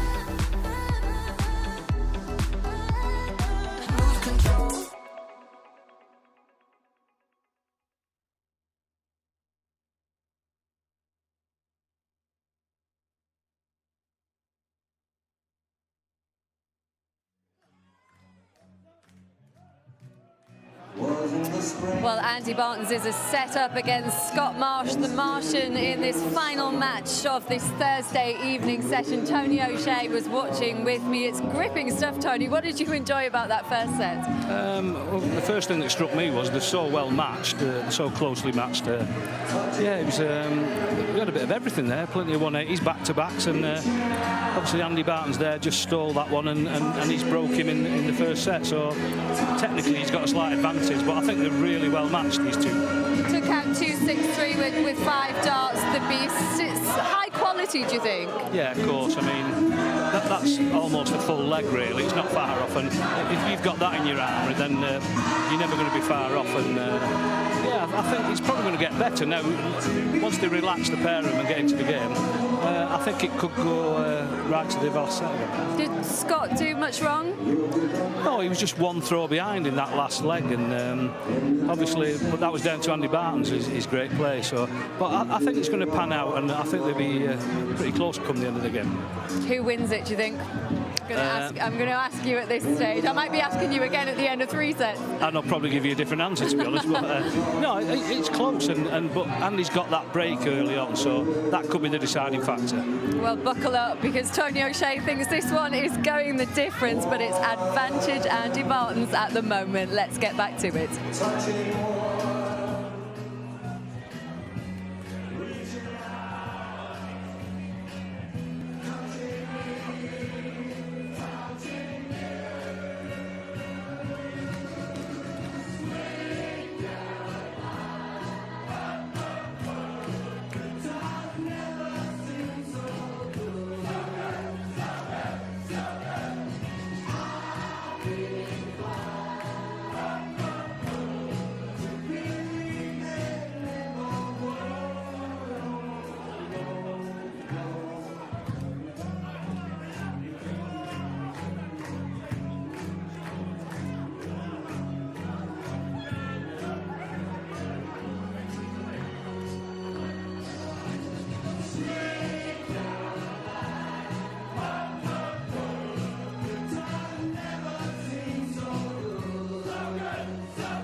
Welcome back to the Lakeside.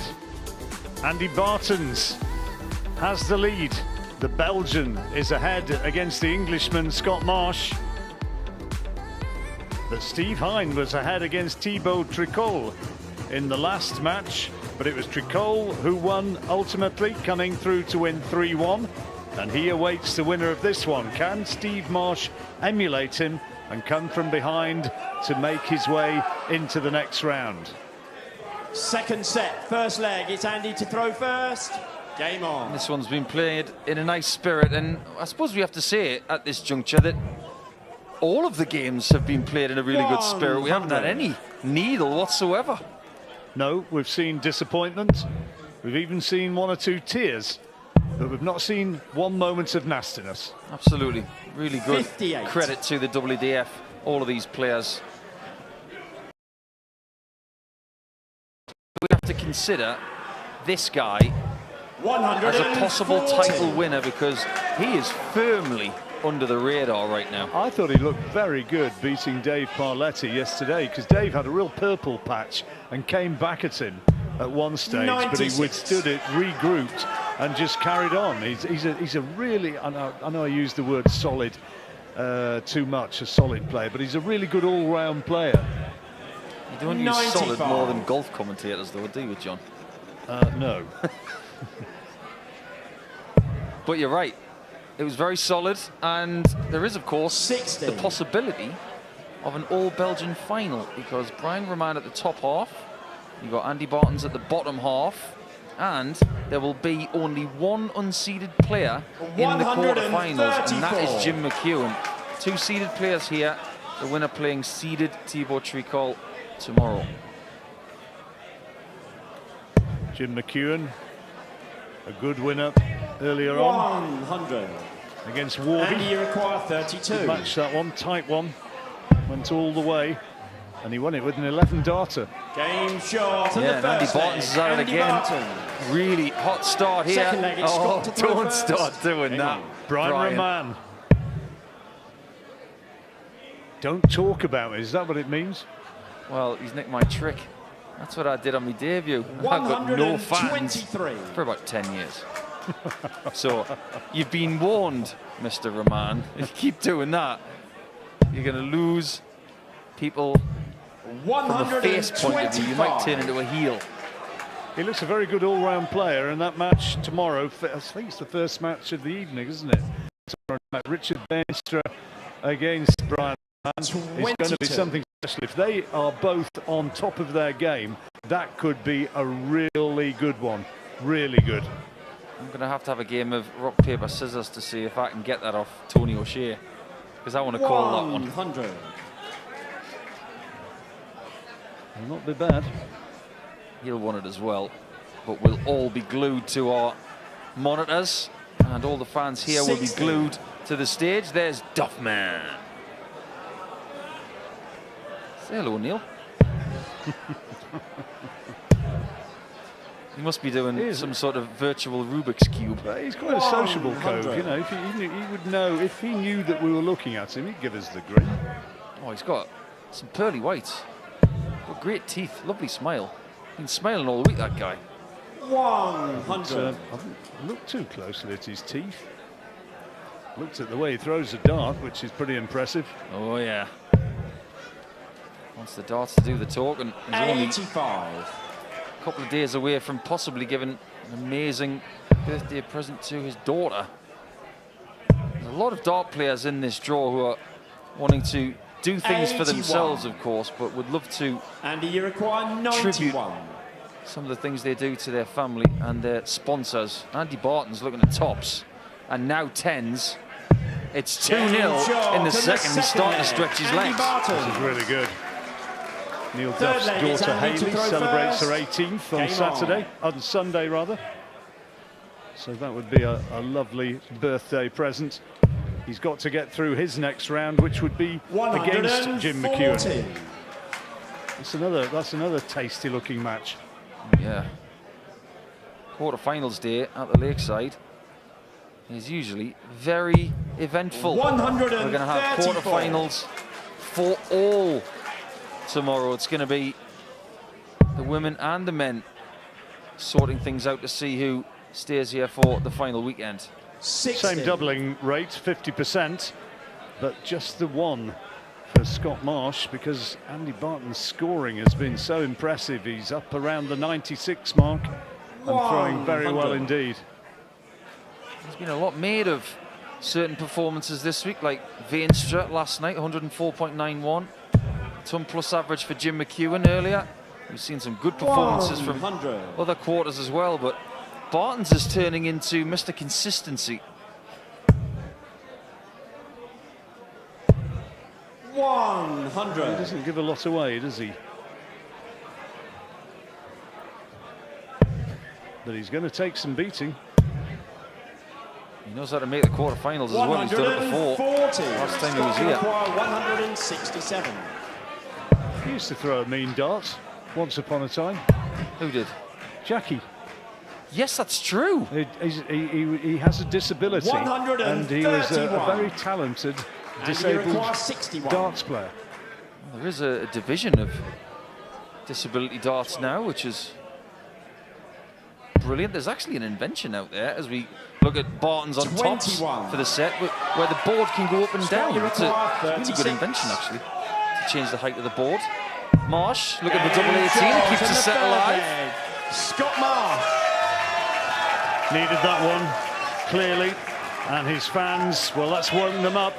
And they're getting with him, trying to get on Barton's case and trying to inspire their man. Fourth leg, there's his Scott wife, Holly, first. giving us the wave. Good evening. All smiles right now. Might have to come back to her in about 20 minutes and see how she's feeling. I love that sign, by the way, where it said, Scott, you can do it. It's pretty much the movie line of Rob Schneider in most movies he's been in. You can do it! 100. I'll take. I don't know. I don't know about the accuracy of that, everybody, as an imitation, but Paul's looking quite smug about it and has a smile on his face, so I'll assume that it was a decent one. Not a good visit for Marsh, who's having perhaps a better spell here. Oh, this is incredible scoring from Bartons. 140. With those smooth barrels. I don't know if you've noticed that, John. Those barrels have got no grip, but the points have got plenty. They're board destroyers, are they? 100. They're not as bad because they're not micro gripped or sandpaper-like. They've just got a few riffles in them, and it doesn't rip the sisal. We keep putting the camera on Richard Veenstra. He's still not blinked while we've been looking at him, and there's another massive visit for Bartons. Bullseye. Yes, shot on the fourth leg. Scott Marsh. Brilliant. Fifth leg, it's Andy to throw first. Tell you why Richard Veenstra was not blinking, because he didn't want to miss that. This game is coming to the boil very nicely. Marsh needs to break the throw in order to win this second set. If he does win this set, he'll erupt, because Bartons was cruising 60. to winning this set, and Marsh has done really well to stay in contention. When he's had hits like this against him before, I knew he'd get his smile back before too long. I can see why he's sitting with Tori. Yeah, it's very easy to keep smiling around Torza. She's incredible company. She really does make this tournament. She's just supporting everybody. Lives life, I think, is a nice way of putting it. Great darts once more. This guy is so good. Really underrated when it comes to the top Belgians, in my opinion. You talk about Vandenberg, you talk about Roman, you talk about Huybrechts, De Decker. This guy is up there. He Treble has 17. He has 9 180s to his name. 92. Already. And some way to go in the match.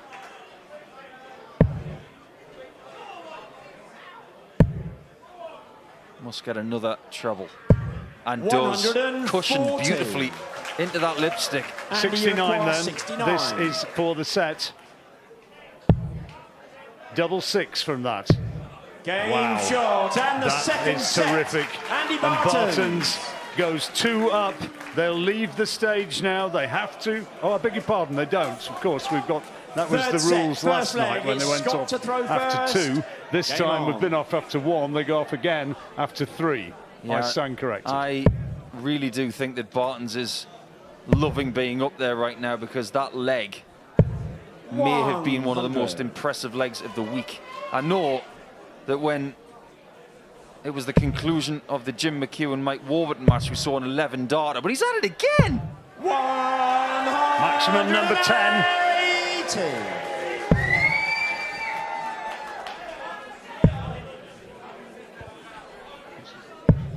45. Andy Barton's average has gone into 3 figures, and it's continuing to rise. Maybe we're focusing on Richard Veenstra because his record's up for grabs. Oh, for a second we thought something else was up for grabs. People are getting excited about his performance now. He might have been under the radar thus far, but if he comes through and continues playing like this, that will end pretty soon now. 100. I have to say that his scoring ability has given him so much in the way of chances. 60. He's pulling a few faces when he's throwing these darts, but the accuracy predominantly has been so impressive. A mighty fine beast. Do you remember the beast from the East One. from I do. 2018? How could we forget it? And They you do. require Nearly didn't get to Minehead as a result of that. 121 needed. He needed the 12 shovel 17, couldn't find 97. Scott, you require 156. There's only one way to get this, and I hate to say it, Scott, you need it. Not there. it. So double 12 for the 140. first And you require leg 24. of the third set. That's a good marker. Working down. Yeah. Game short and the Beautifully first done. leg, Andy Bartons. Do you have any Second idea leg, it's Andy to how throw lucky first. that dart was? Game on. That really got an assist. That was not going in if it wasn't for one of the other two. There you see the average of Bartons, 100. hugely impressive, but he's playing brilliantly and he's getting a little bit of luck. Marsh has a reputation for being a phlegmatic sort of character. He'll need to be, and he'll need to find more like that. His 4th. But look what happens next. 180. They're getting sick of standing up and down. That's his 11th.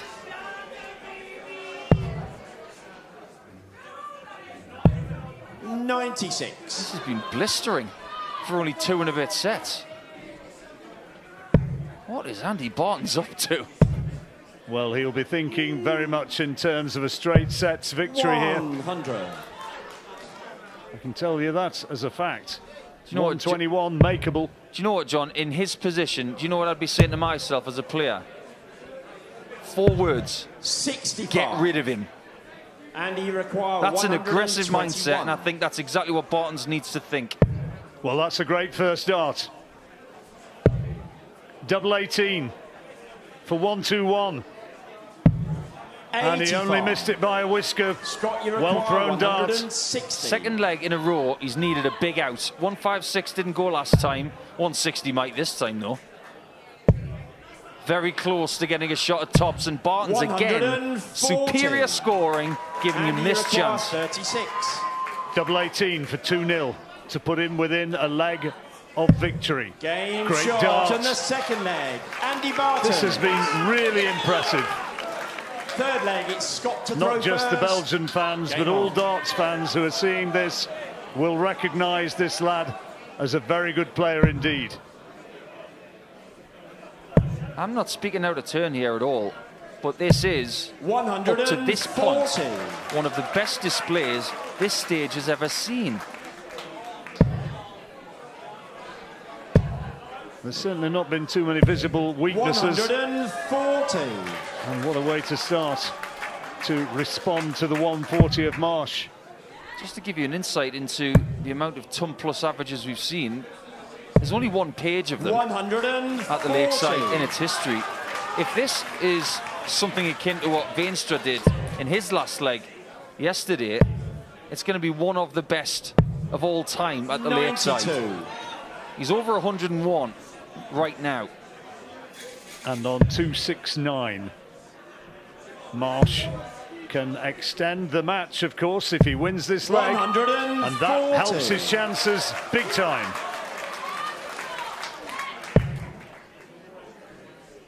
Not another. Oh, it is, you know. That's aggression personified. Obscenely good, almost.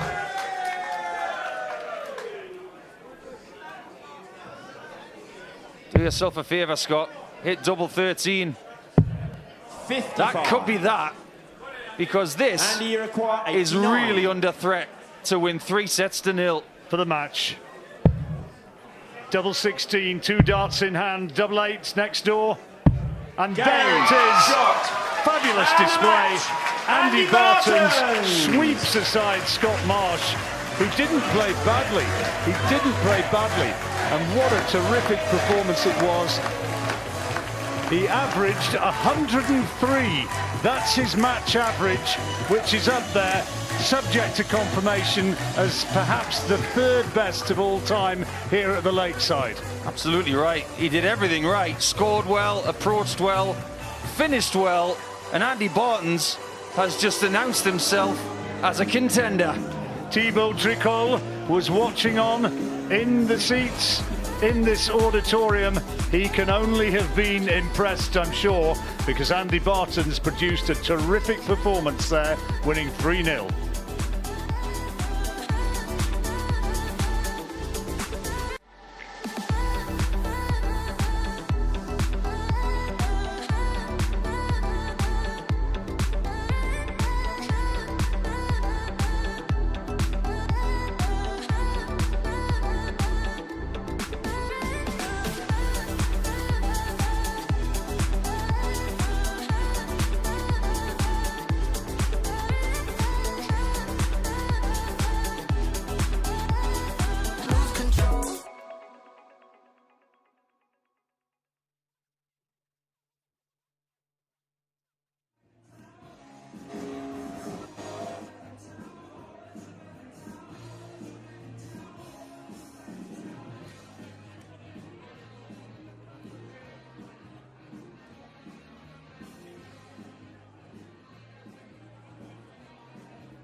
Well, ladies and gentlemen, that does conclude things here on a Thursday night.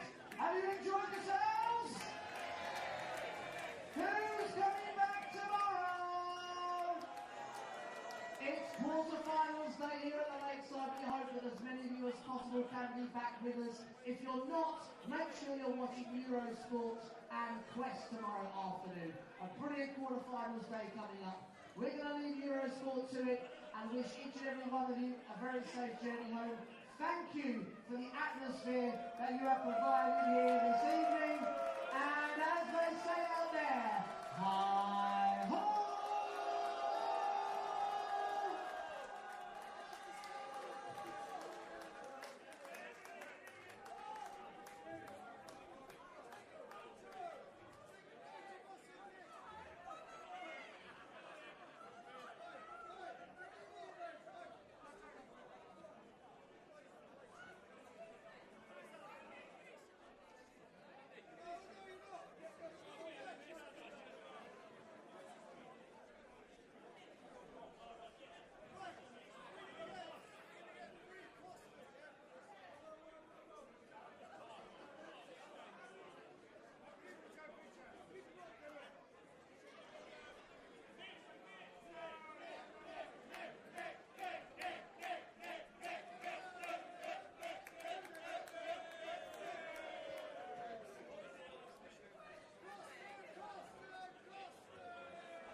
Sensational darts from Andy Bartons in that last match. He's averaged 102.79, the third highest average in Lakeside history, beating Scott Marsh by 3-0.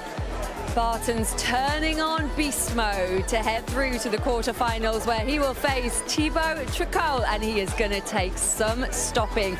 He's been speaking to Chris Murphy.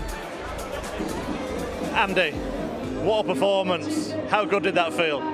Thank you, very good. I played very good today. It's a good feeling today. You've just hit the third highest average ever in the Lakeside World Championship. Just some of your thoughts after hearing that. Yeah, I played my own game, I win. It was good today, I'm happy. Do you think you've laid a marker down and sent out a message to the other players in this tournament? The other players are now, we are now with 8. They can all throw darts, so we will see. You seem pretty chilled about it. You still think you've got work to do? There's always work to do, but I'll do my best. We'll see tomorrow. And what about the atmosphere tonight? Great, great, great, great. Not normal today. Well done, it was a great game, well done. Thank you very much.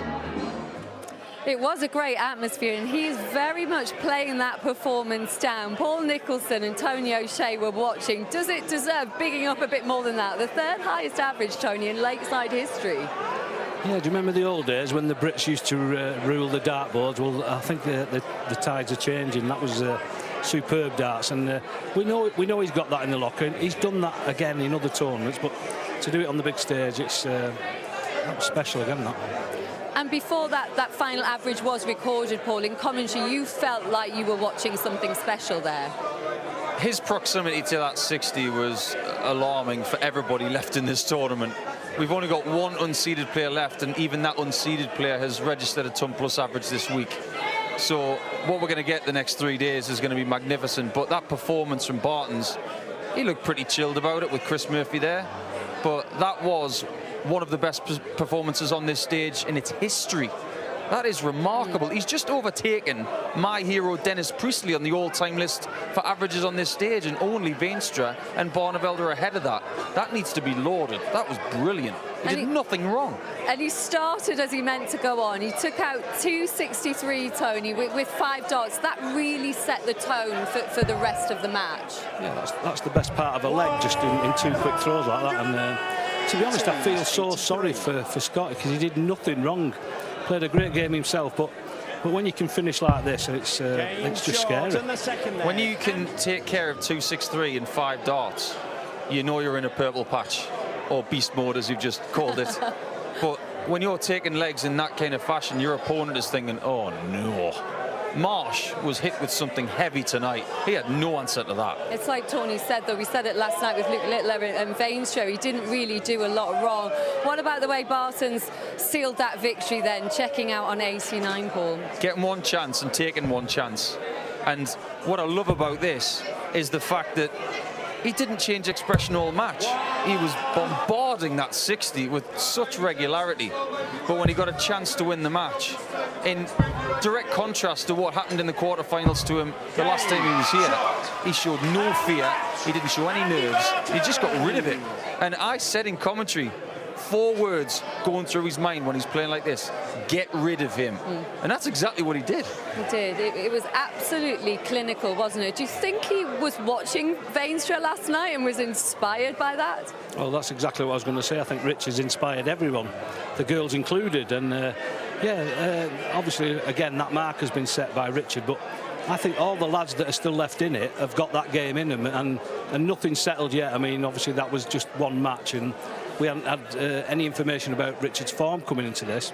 But that goes for everyone, and they've all come and produced, and let's hope it's plenty more of the same tomorrow. Do you think that's what's happening? We're seeing records falling here, and that's really just making everybody raise their game.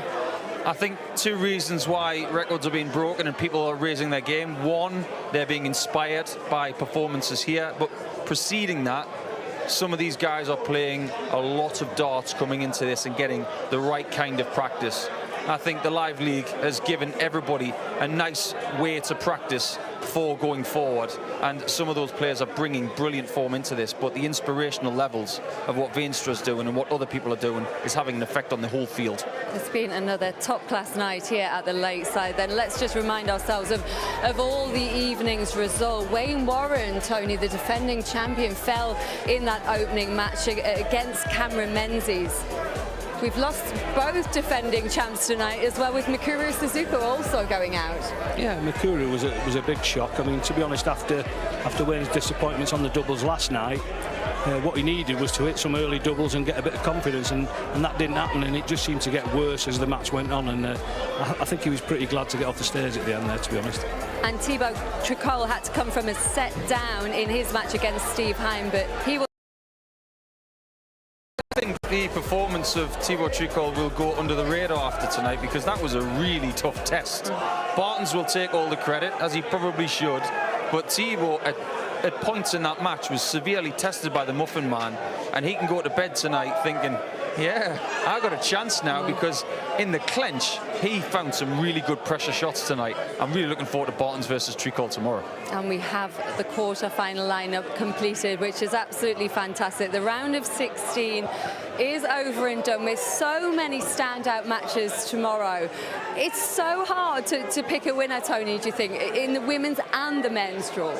Yeah, of course. I mean, people were bigging up Bo's chances, and she didn't really show us why she was favourite today, but we know she can do it, and again, it just makes tomorrow so much more exciting. Does Brian Roman and Richard Veenstra really leap out of those quarterfinals? Oh yeah. I'm going to do rock, paper, scissors with him to see who commentates on it, because I want it. It's going to be unbelievable. But then again, the whole day is going to be. When you got all the quarterfinals in the same day, people will be setting their alarm for tomorrow and making sure that they don't miss a dart. Because if you do, you're going to miss a brilliant day. And everyone is going to want to see Andy Bartons again after that performance. Well, that goes for the whole 8 players still left in the men's event, and again, maybe not the names that everyone's used to or was expecting, but they've all proved how good they are, and they're there for a reason, and we've got a fantastic lineup. We're heading to bed because we've got a good night's sleep. We can't wait for it tomorrow. Tony, thank you. Paul, we'll see you tomorrow. Join us at 1 o'clock on Eurosport and Discovery Plus for quarter-final day here at the Lakeside. But it's been another cracking night.